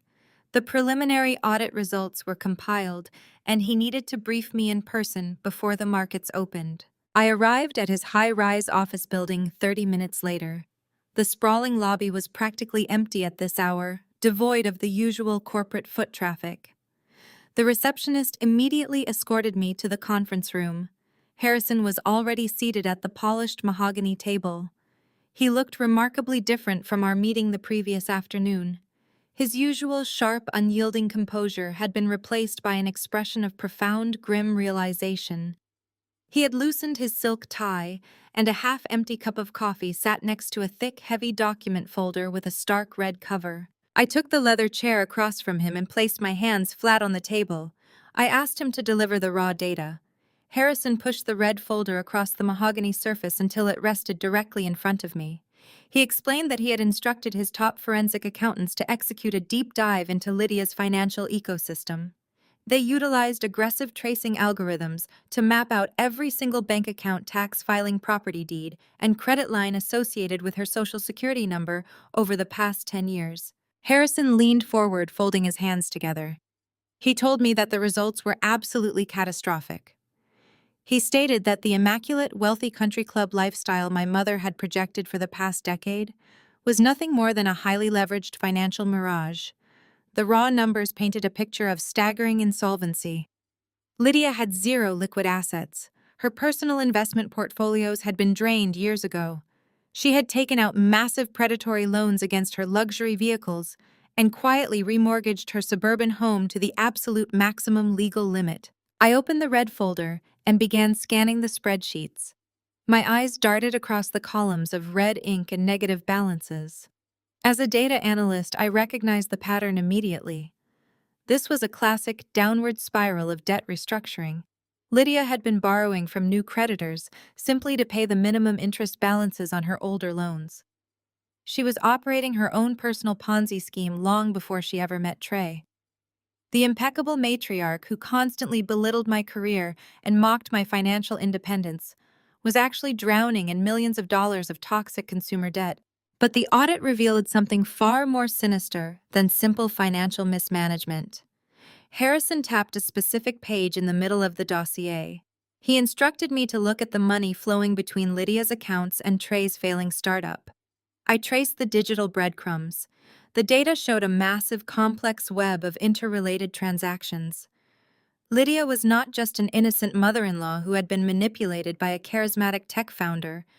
The ledgers proved she was a willing and desperate participant in his fraudulent ecosystem. Harrison explained the grim reality of the situation. He stated that when Trey initially launched his fake health tech company, Lydia saw an opportunity to manufacture a sudden influx of cash. She had utilized her extensive country club network to recruit initial seed investors for Trey. She leveraged her fake wealth and social standing to convince other affluent families to pour money into his non-existent software. In exchange, Trey had been secretly kicking back a massive percentage of those invested funds directly into Lydia's personal accounts, under the guise of consulting fees. They were running a coordinated two-person extortion ring. I stared at the financial mapping, completely understanding the architecture of their crime. They had created a symbiotic parasite. Trey provided the flashy corporate vehicle, and Lydia provided the wealthy, trusting victims. They fed off each other, sustaining their luxurious illusions with stolen capital.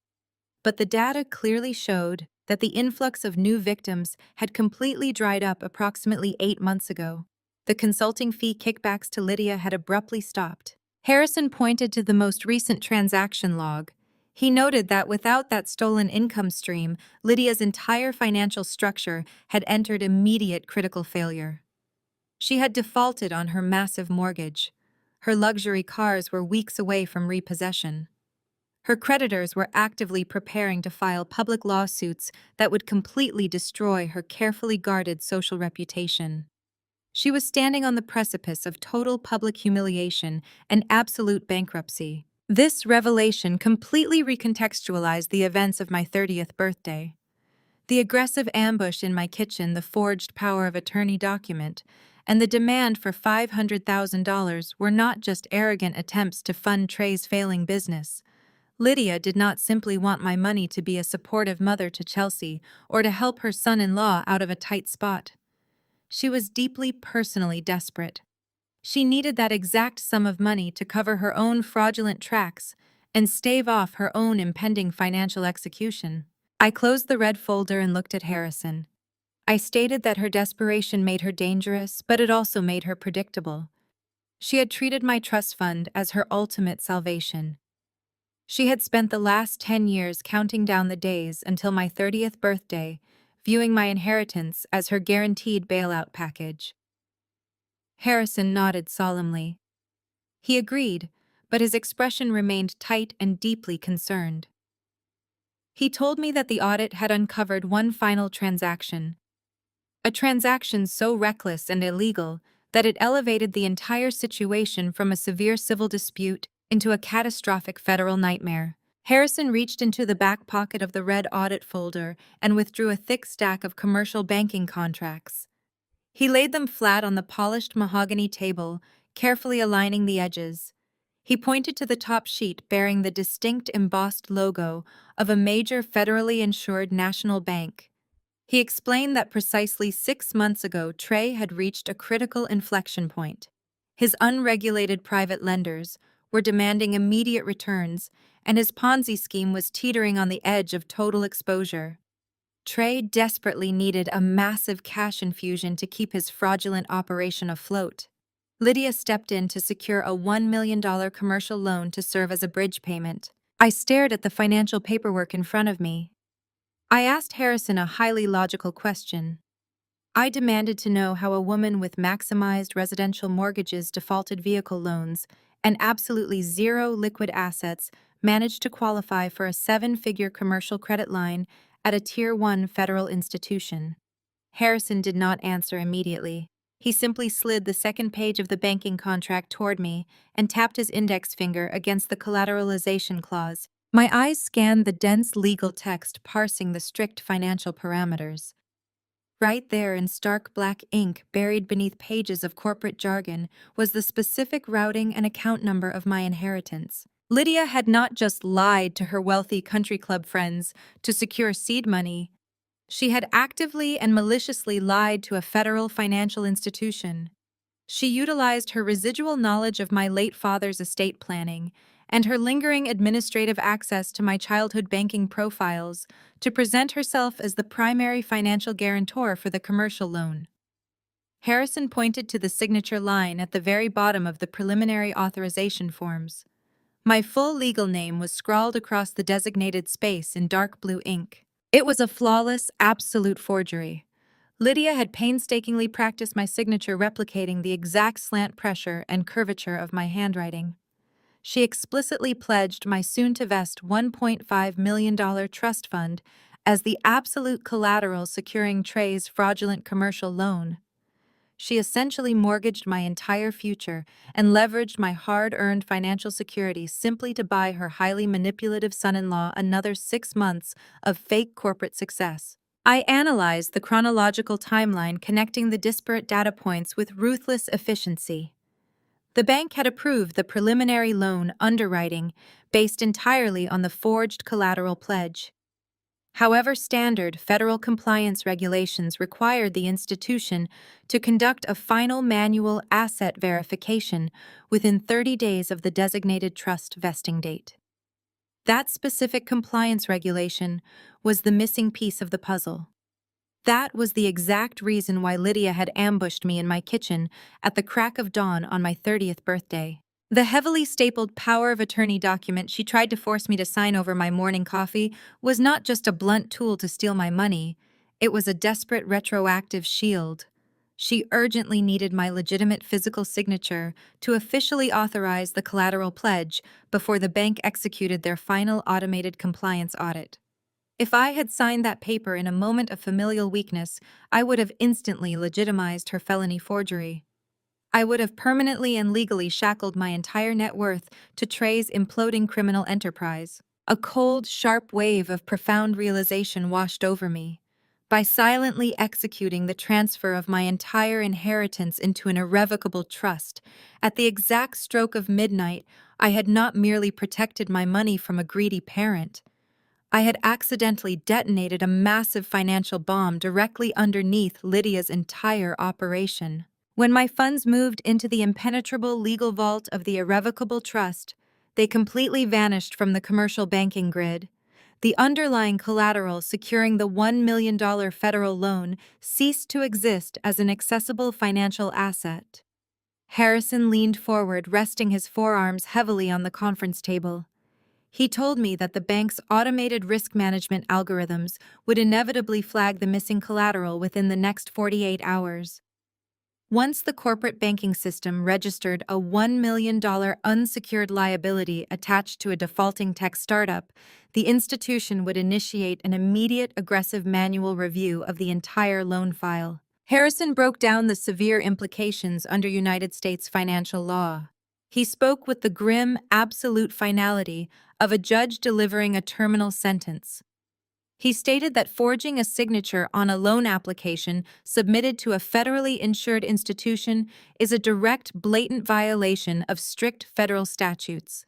Because the loan funds were subsequently distributed electronically across state lines using the automated clearinghouse network, it automatically triggered a highly severe secondary charge of wire fraud. This was no longer a petty civil dispute over family inheritance or a minor contractual disagreement. Submitting falsified collateral documents to a major financial entity constitutes federal bank fraud. Harrison explained that these specific charges carry catastrophic, unyielding penalties. The Federal Bureau of Investigation and federal banking regulators do not entertain tearful maternal apologies or domestic excuses regarding family loyalty. They operate entirely on documented evidence. They only see a $1 million federal crime executed with premeditated malice. Lydia and Trey were not just facing personal bankruptcy or the total destruction of their social reputation. They were actively staring down the barrel of 10 to 20 years in a federal penitentiary. The federal sentencing guidelines mandate severe minimum terms for this specific tier of financial deception, offering absolutely zero leniency for first-time offenders who conspire to defraud national banks. Their frantic, aggressive behavior in my apartment was completely stripped of its mystery.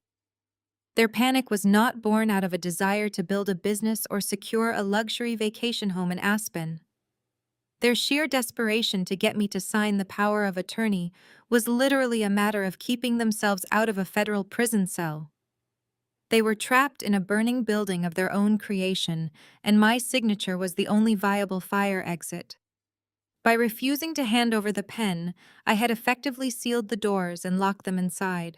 My analytical mind categorized their impending doom as a simple, inevitable output of their highly fraudulent inputs. The data simply demanded a total execution. I sat in the heavy silence of the conference room processing the absolute finality of the situation. Harrison watched me closely. He was a veteran attorney accustomed to clients reacting to federal crimes with tears, panic, or frantic negotiations. He expected me to ask if there was a way to save my mother from a federal penitentiary. He assumed the biological imperative of family loyalty would eventually override my analytical detachment. He was incorrect. I did not feel a single shred of sympathy. I felt the profound settling clarity that occurs when a complex mathematical theorem is finally proven. Lydia was not just a toxic parent clinging to her fabricated country club status.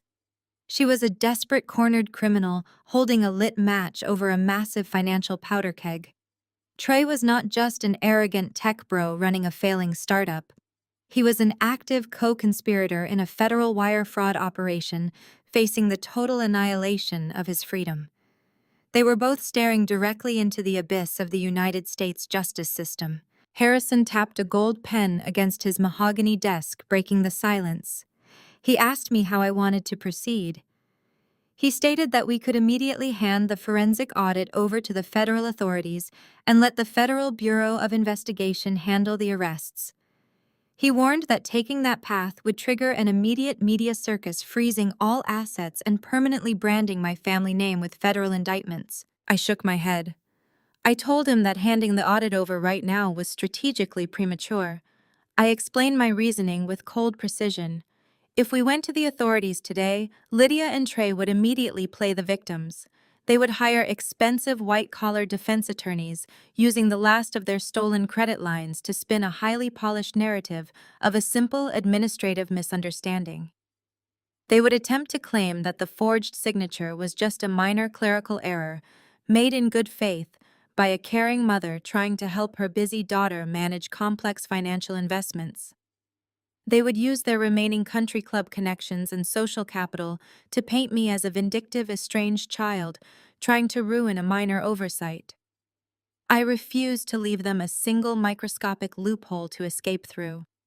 The federal justice system required undeniable malice to secure a maximum sentence, and I intended to provide them with an absolute mountain of it. I outlined the psychological profile of a trapped narcissist for my attorney. Lydia knew the bank would inevitably discover the missing collateral within a matter of days. She knew her forged signature was a ticking time bomb waiting to detonate her entire life. She also knew that the only thing standing between her and a concrete federal prison cell was my retroactive authorization. She desperately needed me to sign a document validating the fraudulent pledge. She needed me to formally acknowledge the $1 million loan as a legitimate transaction approved by the trust beneficiary. I looked at Harrison and stated that I currently held the ultimate executioner's switch. They were going to come for me. They had to. Their basic survival depended entirely on forcing my compliance. They would not stop at changing the locks on my apartment or sending forged emails to my human resources department. Those were simply opening salvos. Now that their initial intimidation tactics had failed spectacularly, they would be forced to escalate their strategy. I predicted their next exact maneuver.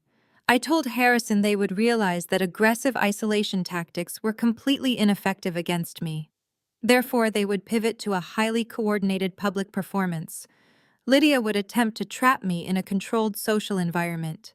She would try to leverage extended family members, deploying aunts and uncles as unwitting pawns to guilt me into submission. She would manufacture a scenario where refusing to sign her retroactive authorization would make me look like a monster destroying the family over petty financial grievances. Harrison leaned back in his leather chair, crossing his arms. He asked if I was fully prepared to walk into a trap like that, knowing exactly how desperate and dangerous they were. I replied that I was not just prepared to walk into their trap. I was going to actively help them spring it. I instructed Harrison to hold the forensic audit secure. I told him not to notify the bank or the federal authorities just yet. I wanted Lydia and Trey to feel the terrifying, suffocating pressure of the impending banking compliance deadline. I wanted them sweating, bleeding, and grasping at invisible straws. I wanted them to build their own gallows step by step and hand me the rope. I stood up from the conference table and smoothed the lapels of my tailored blazer. I felt an incredible surge of pure, unfiltered power. For 32 years, Lydia had controlled the narrative. She had dictated my worth, my value, and my place within the family hierarchy. She had treated me as a convenient financial resource, completely devoid of human agency. Now the entire structure of her existence rested squarely in the palm of my hand. I gathered my leather satchel and thanked Harrison for his exceptional work. I told him to keep his phone on and be ready to transmit the red folder to the Federal Risk Management Department the exact second I gave the signal. I walked out of the law firm and stepped back onto the bustling Chicago streets. My phone vibrated in my pocket. I pulled it out and looked at the screen. It was a calendar invitation sent directly from Lydia. The subject line read, "Family Reconciliation Dinner." The location was an upscale, incredibly public steakhouse downtown. The guest list included not only Trey and Chelsea, but also 3 of my most judgmental extended family members. The date was set for tomorrow evening. I stared at the digital invitation. My prediction had materialized with absolute algorithmic perfection. Lydia was setting the stage for her grand theatrical performance.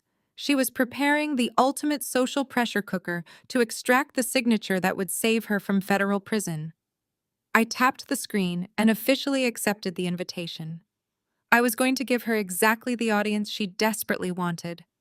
And then I was going to execute them all. The atmosphere of the downtown steakhouse was thick with the scent of seared meat and expensive bourbon. It was Friday evening at prime dining hour. The main dining room was packed with wealthy corporate clients celebrating weekly victories and affluent families displaying their social status. The lighting was deliberately dim, relying on heavy brass chandeliers and flickering table candles to create an aura of exclusive intimacy. I checked my tailored blazer in the reflection of the glass entrance doors before stepping onto the plush carpet. Lydia had strategically selected a large circular booth situated directly in the geographic center of the restaurant. It was a highly calculated environmental choice. She deliberately placed us in the most public visible location possible. She operated on the fundamental assumption that I possessed a desperate need to avoid public embarrassment.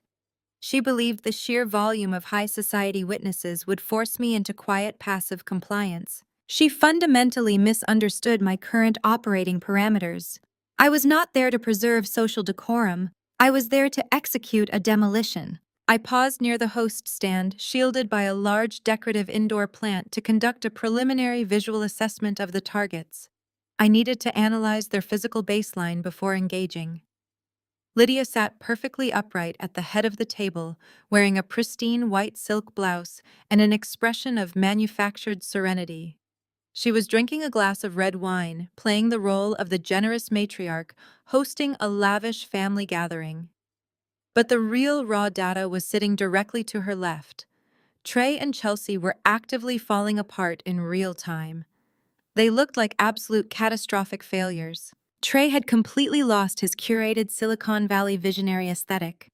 The arrogant swagger he displayed while invading my apartment just a few days ago had entirely evaporated.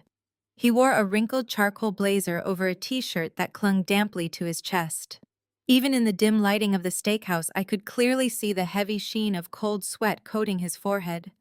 His hands were trembling so violently, he had to keep them pressed flat against the white tablecloth to hide the shaking. His right leg bounced up and down with a frantic, erratic rhythm, bumping the underside of the heavy wooden table. He kept darting his eyes toward the restaurant entrance and compulsively checking the illuminated screen of his smartphone. The violent, unregulated private lenders he had defrauded were clearly tightening the noose around his neck. The federal compliance deadline was counting down in his head with every single heartbeat. Chelsea looked equally decimated. The pampered golden child had been stripped of her glossy, unearned confidence. Her usually flawless blonde hair was pulled back into a messy, uneven knot. She had attempted to conceal the dark, bruised-looking bags under her eyes with a heavy layer of foundation, but the sheer exhaustion bled right through the cosmetics. She looked like she had not slept a single minute since our phone call regarding the Ponzi scheme. Her skin was a sickly ashen color. She sat hunched forward, staring blankly at her empty water glass, completely paralyzed by the terrifying reality of her impending financial and legal ruin. Sitting across from the impending disaster were the social enforcers Lydia had activated. Aunt Brenda and Uncle Thomas were my mother's favorite pawns. They were wealthy, incredibly judgmental extended family members who thrived on maintaining the illusion of perfect family harmony. Lydia had clearly invited them to serve as the moral executioners for the evening. Their specific function was to apply overwhelming social pressure and guilt me into signing whatever documents Lydia presented. They had absolutely no idea that Trey was running a criminal syndicate or that Lydia had committed federal bank fraud. They simply believed the false narrative that I was acting like a greedy, difficult daughter, refusing to help my struggling sister over a petty misunderstanding. I stepped out from behind the decorative plant and walked directly toward the center booth. My posture was rigid, my expression completely locked. Lydia spotted me approaching and immediately stood up. She threw her arms wide open, putting on a sickeningly sweet display of maternal affection for the surrounding tables. She loudly exclaimed how thrilled she was that I had decided to join the family reconciliation dinner. I did not reciprocate the gesture. I smoothly sidestepped her extended arms, denying her the physical contact, and slid into the only empty leather chair at the far end of the booth. I placed my heavy leather satchel on the floor, pressing it firmly against my right calf. Inside that bag rested the red forensic audit folder. It was a loaded weapon waiting to be drawn. Aunt Brenda immediately launched into her assigned psychological manipulation script. She leaned over her plate of expensive appetizers and smiled at me with condescending pity. She told me that family is the most important asset a person can possess. She used heavily loaded terms like grace, forgiveness, and being the bigger person. She lectured me about how money should never be allowed to divide a loving household. She insisted that holding on to anger only poisons the soul, and that tonight was about wiping the slate clean for the good of everyone involved. I listened to her recite the toxic talking points without interrupting. I simply cataloged her words as irrelevant background noise. She was a faulty variable in an equation that had already been solved. Trey could barely contain his escalating panic while Aunt Brenda droned on about family unity. He picked up his water glass, attempting to take a sip, but his hand shook so badly, the ice clinked loudly against the crystal rim, spilling water onto the pristine tablecloth. He slammed the glass back down and shot a desperate, wide-eyed look of pure terror directly at Lydia. He was silently begging her to accelerate the timeline. Every second spent on small talk was another second the federal banking algorithms ticked closer to discovering their massive collateral fraud. Lydia caught his panic signal and immediately took control of the narrative. She poured me a glass of sparkling water and offered a bright artificial smile. She announced to the table that she wanted to formally and publicly apologize for the minor friction that had occurred over the past few days. She utilized aggressive semantic minimization, calling the illegal eviction and the attempted theft of $500,000 a simple miscommunication born out of misplaced protective instincts for Trey's business. She smoothly laid the foundational groundwork for her ultimate trap, operating under the fatal delusion that I was still a naive, susceptible child. Lydia reached for her napkin and pressed it delicately beneath her lower lashes. Right on cue, a single glistening tear escaped and rolled down her perfectly powdered cheek. It was a masterclass in emotional manipulation. She lowered her voice to a fragile, trembling register, ensuring that the surrounding tables could catch the agonizing timbre of a heartbroken mother. She began a monologue about the sanctity of blood ties. She told Aunt Brenda and Uncle Thomas that the world is a cold, unforgiving place, and that family is the only true shield we possess against the darkness. She claimed that the recent stress had nearly broken her spirit, but it had also reminded her of what truly mattered. Her performance was terrifyingly convincing. If I had not spent the last decade building psychological firewalls against her specific brand of toxicity, I might have actually believed she was experiencing genuine remorse. I simply watched her calculating the precise amount of energy she was expending to generate those tears. It was an astonishing waste of cellular resources. Aunt Brenda immediately fell for the theatrical display. She reached across the white tablecloth and placed a comforting hand over Lydia's. Brenda shot me a severe, reprimanding glare, silently demanding that I absorb my mother's fabricated pain and offer immediate absolution. Uncle Thomas shifted his weight and cleared his throat, muttering gruffly about how life is too short to hold grudges over simple misunderstandings. Chelsea leaned her head against Trey's shoulder, adopting the posture of a frail, exhausted wife, simply desperate for peace. Trey, meanwhile, looked like a man standing on the trapdoor of a gallows. His chest heaved with shallow, panicked breaths, but he managed to force a stiff, unnatural smile. He nodded along with Lydia's monologue, playing the role of the humble, misunderstood son-in-law who only wanted to bring the family closer together. The entire physical space of the circular booth was engineered to compress me into submission. They were using the crushing weight of societal expectation to force my compliance. Just as Lydia reached the emotional crescendo of her speech, wiping away a fresh wave of manufactured tears, Trey gave a sharp, frantic nod toward the restaurant entrance. A man detached himself from the shadows near the bar and began walking briskly toward our table. I analyzed him instantly. He did not possess the sleek, expensive aura of a corporate attorney like Harrison. He wore a poorly tailored gray suit that bunched awkwardly at the shoulders. His tie was slightly crooked, and he carried a battered leather briefcase that had seen better days. He exuded the frantic, greasy energy of a strip mall defense lawyer who specialized in settling petty crimes before they hit a courtroom. He squeezed his way into the circular booth, sliding in right next to Trey.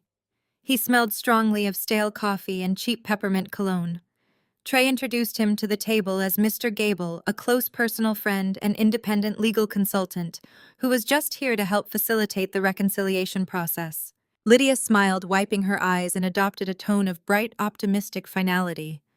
She announced to Aunt Brenda and Uncle Thomas that to truly put this entire ugly misunderstanding behind us, we just needed to handle a tiny piece of administrative housekeeping.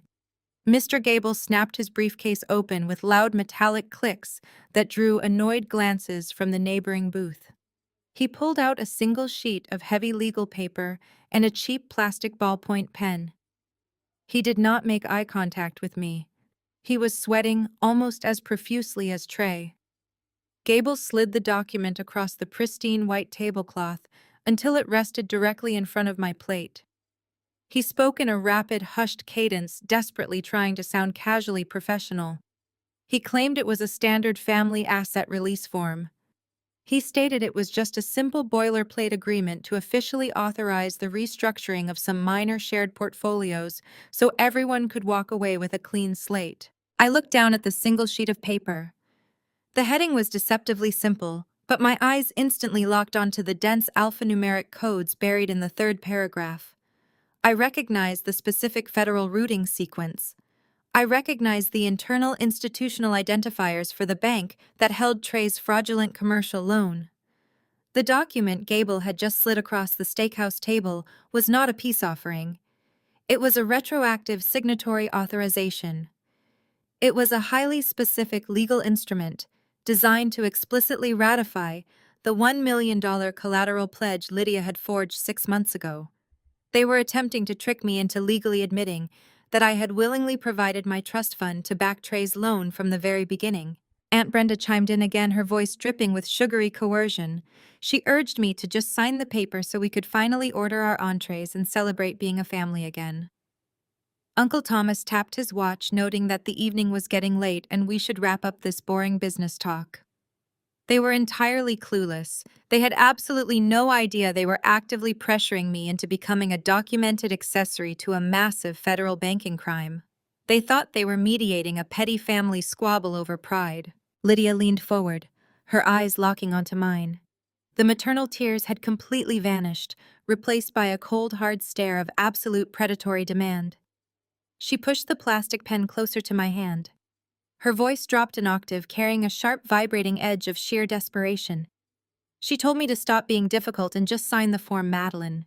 She promised that once the ink was dry, everything would go back to normal, and I would never have to worry about these financial stressors ever again. Trey let out a ragged breath, rubbing his hands together. He tried to project a calm, reassuring demeanor, but his voice cracked slightly. He promised me a significant return on my investment, emphasizing that this signature was just a temporary bridge to get his company over a minor compliance hurdle. Chelsea stared at the pen, her eyes wide and unblinking, practically vibrating with the need for me to comply. They had constructed the perfect social trap. If I refused, I would instantly be branded a monster in front of my extended family, making a scene in a high-end restaurant over a simple signature. But I saw the absolute terror radiating from the three of them. The air around the table felt incredibly thin, thick with the scent of their impending doom. They were trapped in a burning building, and that piece of paper was their only exit. I let the silence stretch, letting the weight of the moment press down on their chests.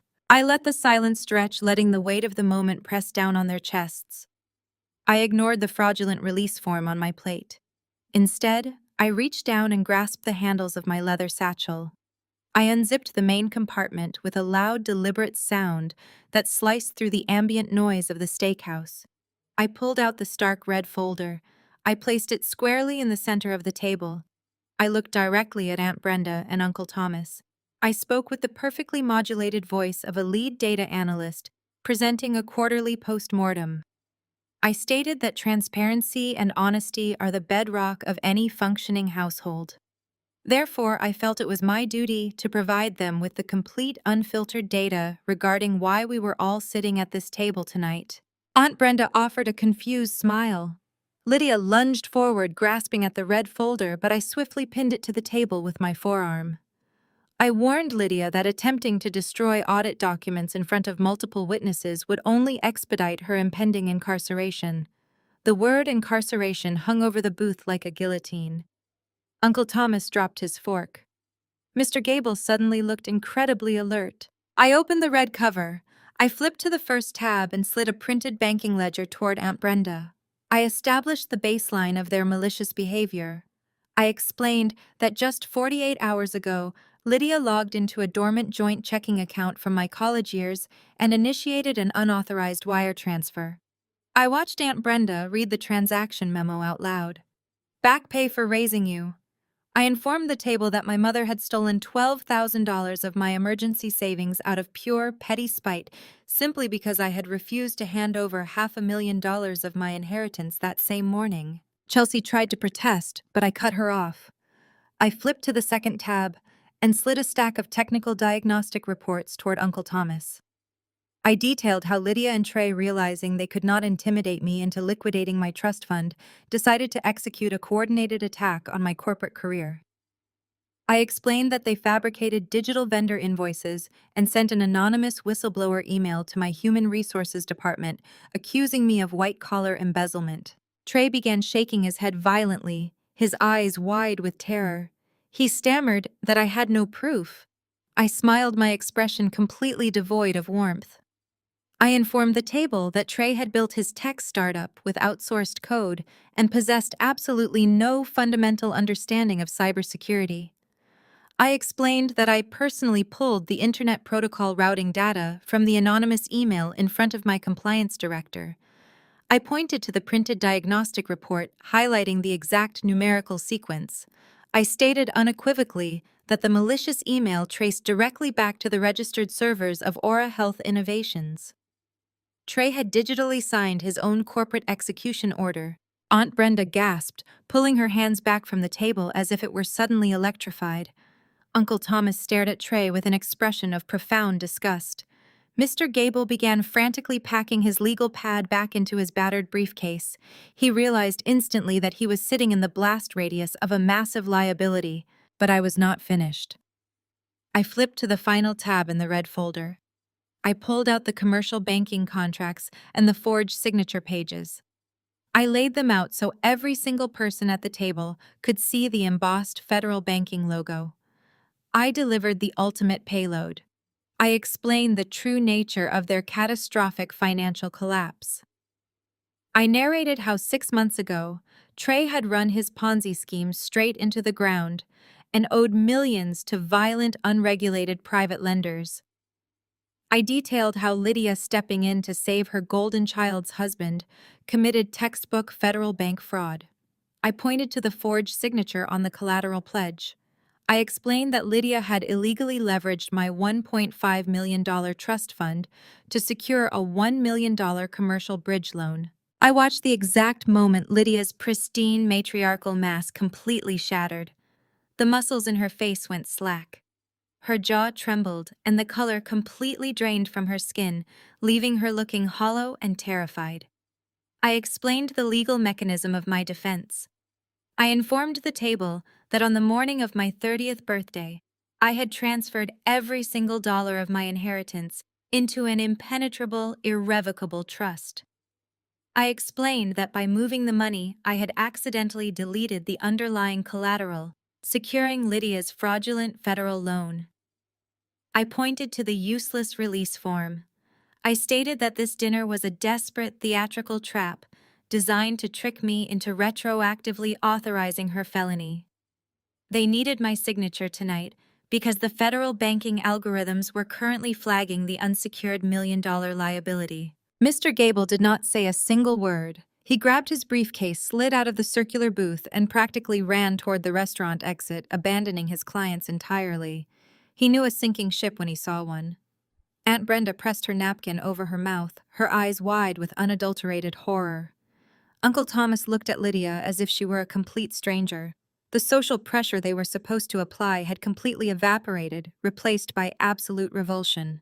Trey let out a sound that was half sob and half gasp. He grabbed the table edge, swaying slightly as if he might pass out. Chelsea was weeping openly, her face buried in her hands, rocking back and forth in a state of total psychological collapse. Lydia stared at the forged banking documents, her chest heaved with rapid, shallow breaths. She looked up at me, searching for any remaining shred of the obedient daughter she used to control previously. The absolute destruction was complete. I had exposed every lie, dismantled every trap, and completely neutralized their entire operation in under 5 minutes exactly. Trey slammed both of his hands down onto the pristine white tablecloth with such explosive force that the heavy silver cutlery rattled violently against the porcelain plates. The sudden aggressive movement was a desperate primitive attempt to reclaim control over a rapidly disintegrating situation. He leaned his tall frame across the table, his face twisted into a mask of pure, unadulterated rage. He completely abandoned his polished Silicon Valley vocabulary and resorted to raw, guttural threats. He pointed a shaking finger directly at my face and screamed that I was completely out of my mind. He yelled that a few printed spreadsheets and a forged signature proved absolutely nothing in the real world. He claimed that he would drag me through civil court for defamation and completely bankrupt me in legal fees for daring to slander his company in front of my family. He demanded that I pack up my fake audit and leave the restaurant immediately before he decided to get physically hostile. Chelsea grabbed his arm, trying to pull him back down into the booth, but he shook her off violently. He leaned in closer, his chest heaving, his dark eyes wide and frantic. He hissed that I was nothing but a bitter, jealous spinster trying to ruin their perfect life. He told me that nobody cared about a technicality on a banking form and that my little display of corporate detective work was a pathetic joke. He threatened to call the police on me right then and there for corporate espionage and harassment. He demanded I hand over the red folder instantly. I did not flinch. I did not lean back into my chair. I maintained my perfectly rigid posture and looked up at his sweating, furious face. I felt a slow, deliberate smile spread across my lips. It was not a smile of joy. It was the absolute freezing cold smile of a predator watching a steel trap spring completely shut. I spoke softly, forcing him to strain to hear my words over the ambient noise of the crowded steakhouse. I told Trey that his fundamental problem was his complete inability to differentiate between a civil domestic dispute and a federal criminal mandate. I explained that he was still operating under the delusion that we were negotiating a family disagreement. I informed him that negotiations had permanently concluded the moment he stepped foot inside my apartment. I watched his eyes dart toward the red folder pinned under my arm. I told him to think very carefully about the sequence of events that occurred yesterday evening. I reminded him of the moment he stood in my hallway bragging about throwing my father's books into contractor trash bags and changing my deadbolt. I asked him if he honestly thought I just walked away from my own home out of fear. I asked him if he truly believed I was too intimidated to call the local police precinct to report an illegal eviction. Trey swallowed hard, the muscles in his jaw working frantically. He did not answer. The aggressive momentum was rapidly bleeding out of his posture. I delivered the reality check with surgical precision. I explained that calling a local police officer for a residential lock change would have merely resulted in a tedious civil misdemeanor citation. It would have been a minor slap on the wrist. I told him I had absolutely no interest in fighting a petty civil battle over a velvet sofa. I wanted absolute total obliteration. I informed him that instead of dialing 911 for a noise complaint, I took a cab directly to my attorney's office. And from there, I did not go back to my hotel. I went straight to the Federal Risk Management Department of the exact national bank where Lydia had fraudulently secured his commercial loan. Lydia let out a sharp, strangled gasp. Her hands flew to her throat as if she were physically choking on the oxygen in the dining room. I kept my eyes locked on Trey. I told him that I sat down with the regional director of federal compliance exactly 3 hours ago. I handed over the digital metadata proving his internet protocol address had been used to frame me. I handed over the recorded video of my apartment invasion. And most importantly, I handed over the complete unredacted forensic audit detailing the $1 million wire fraud and the forged collateral pledge. I explained that federal banks do not operate on standard business hours when they discover a 7-figure internal fraud sequence. They operate on an immediate emergency response protocol. I checked my watch. The gold hands indicated it was exactly 8:15 in the evening. I told Trey that the bank's federal liaison had immediately contacted the regional field office of the Federal Bureau of Investigation.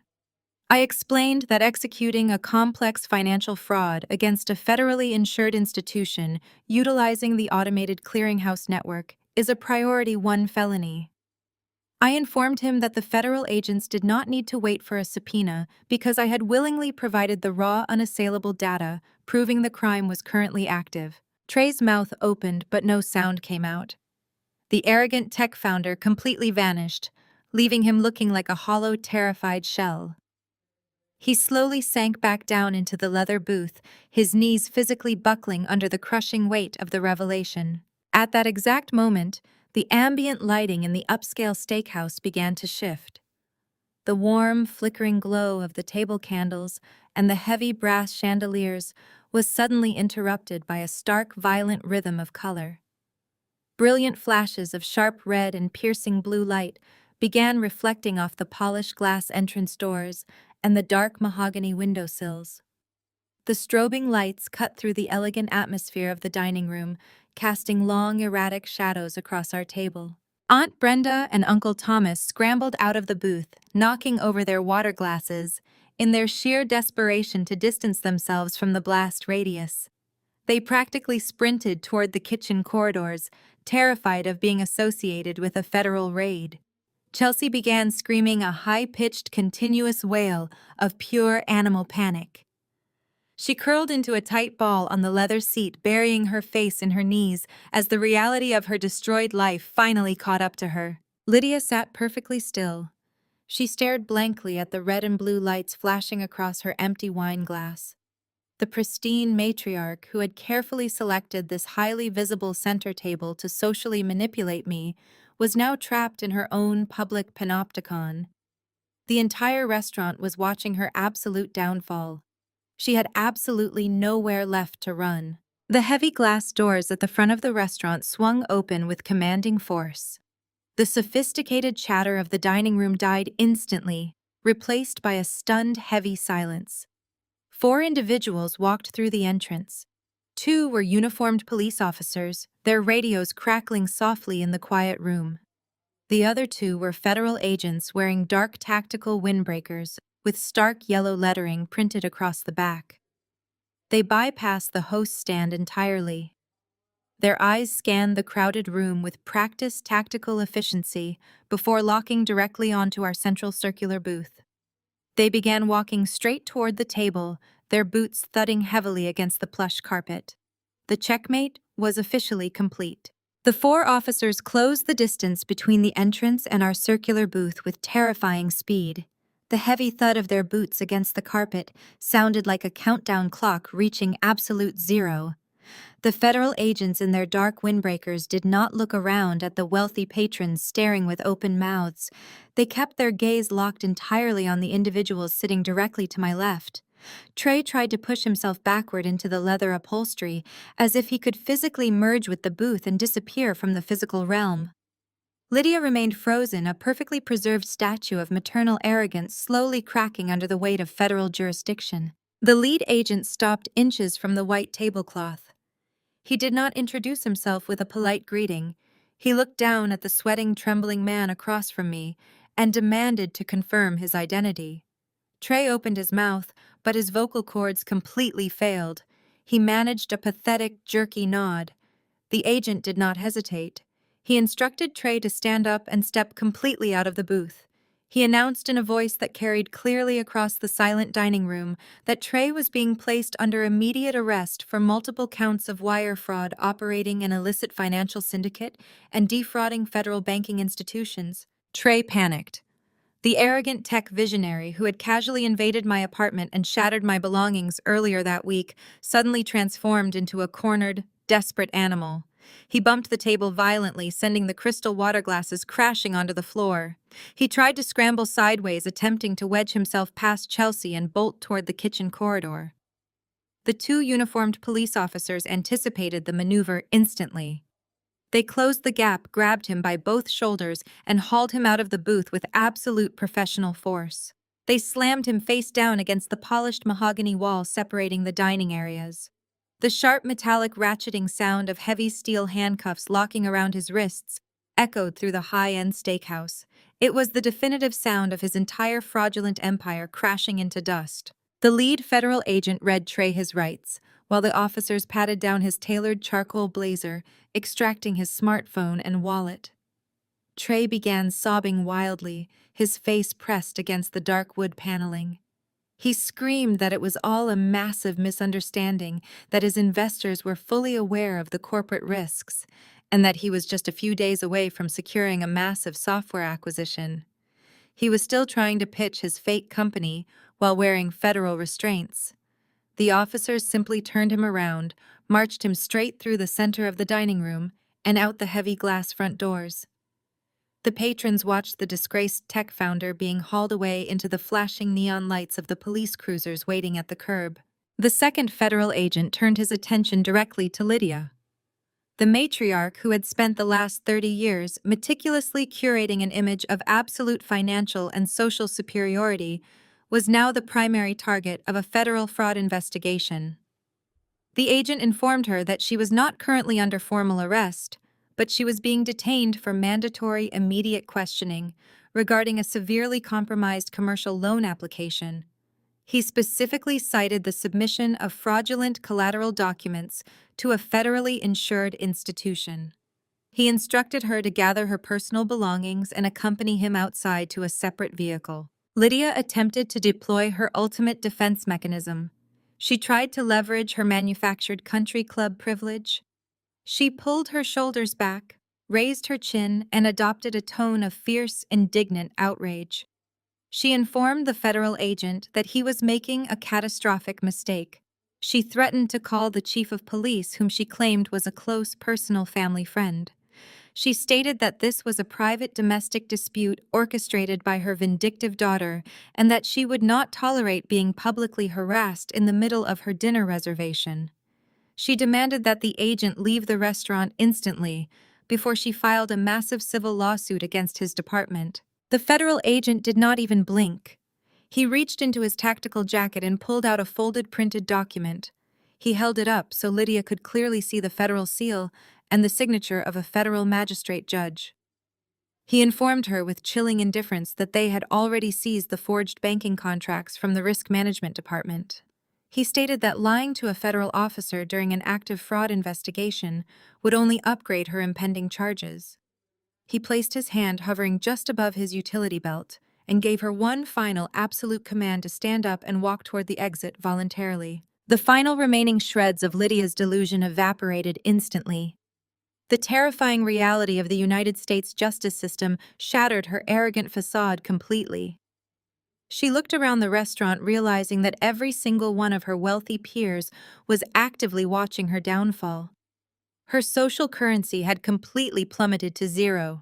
She reached for her designer handbag with violently trembling hands. She did not look at me. She did not look at Chelsea. She stood up, her legs shaking so badly she had to lean against the table for support.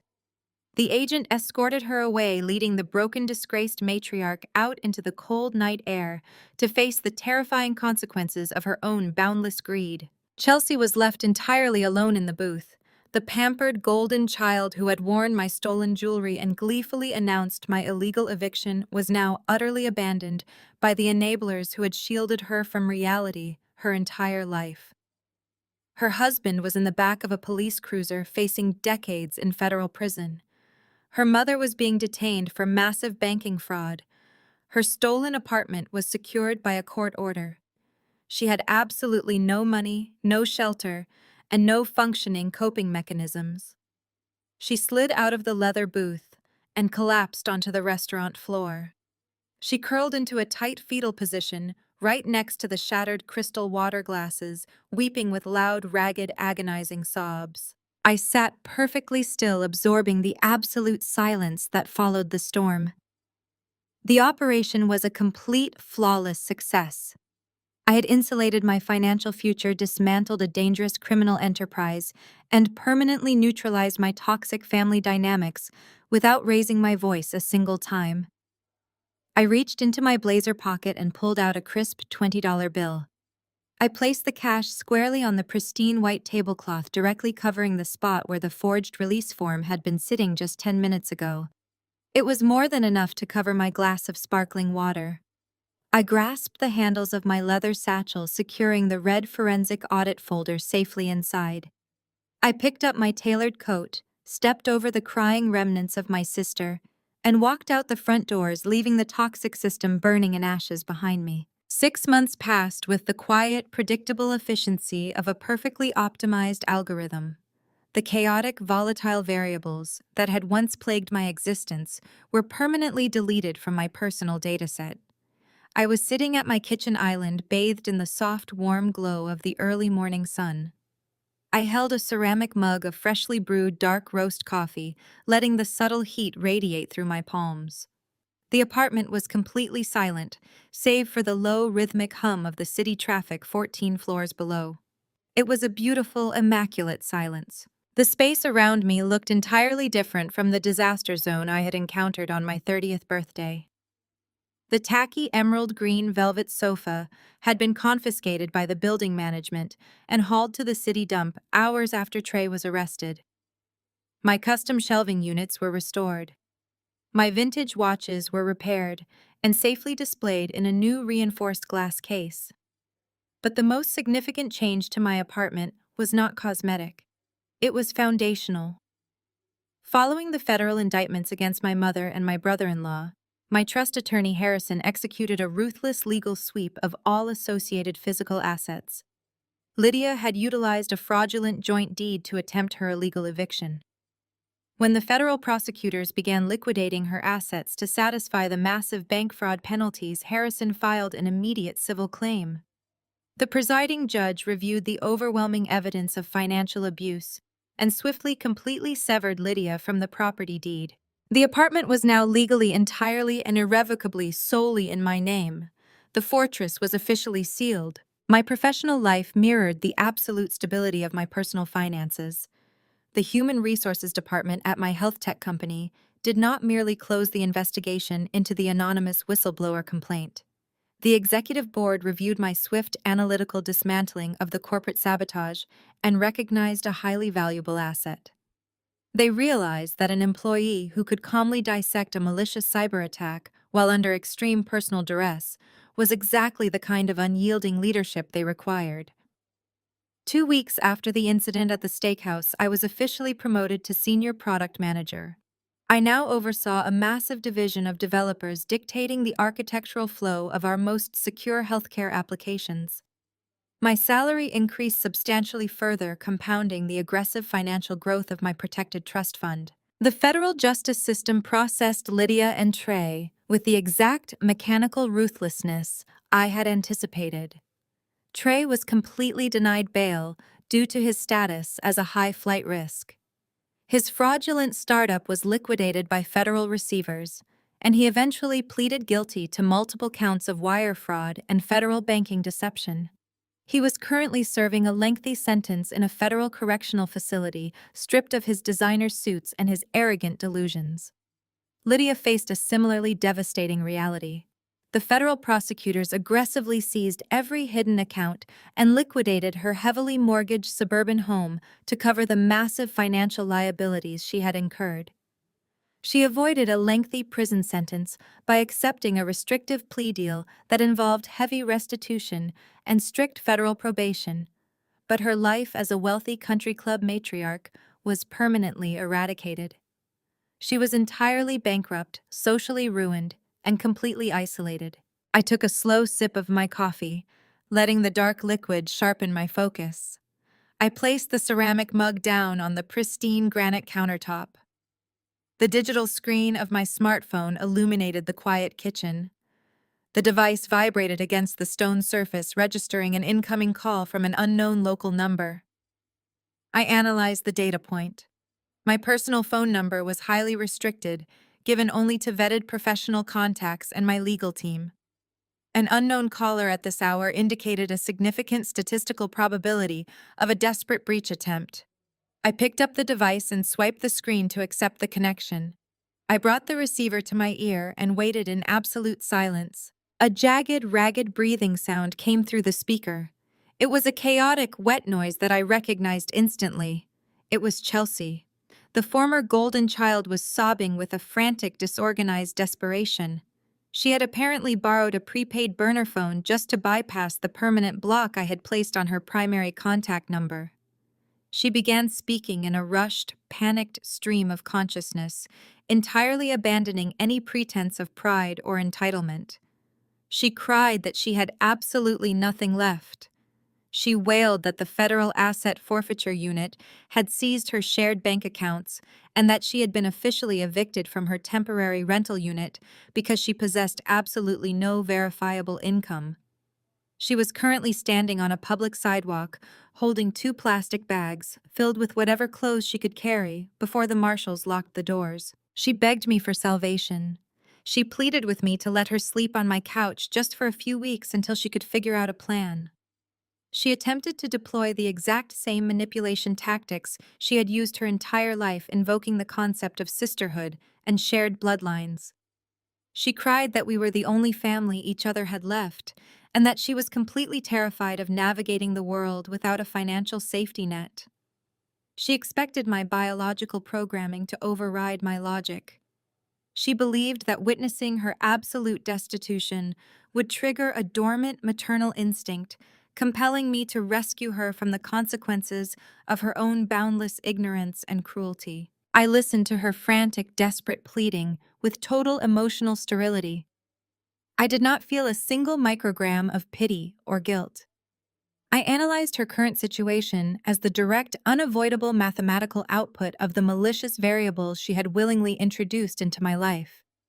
She had eagerly participated in my destruction when she thought she held the winning hand.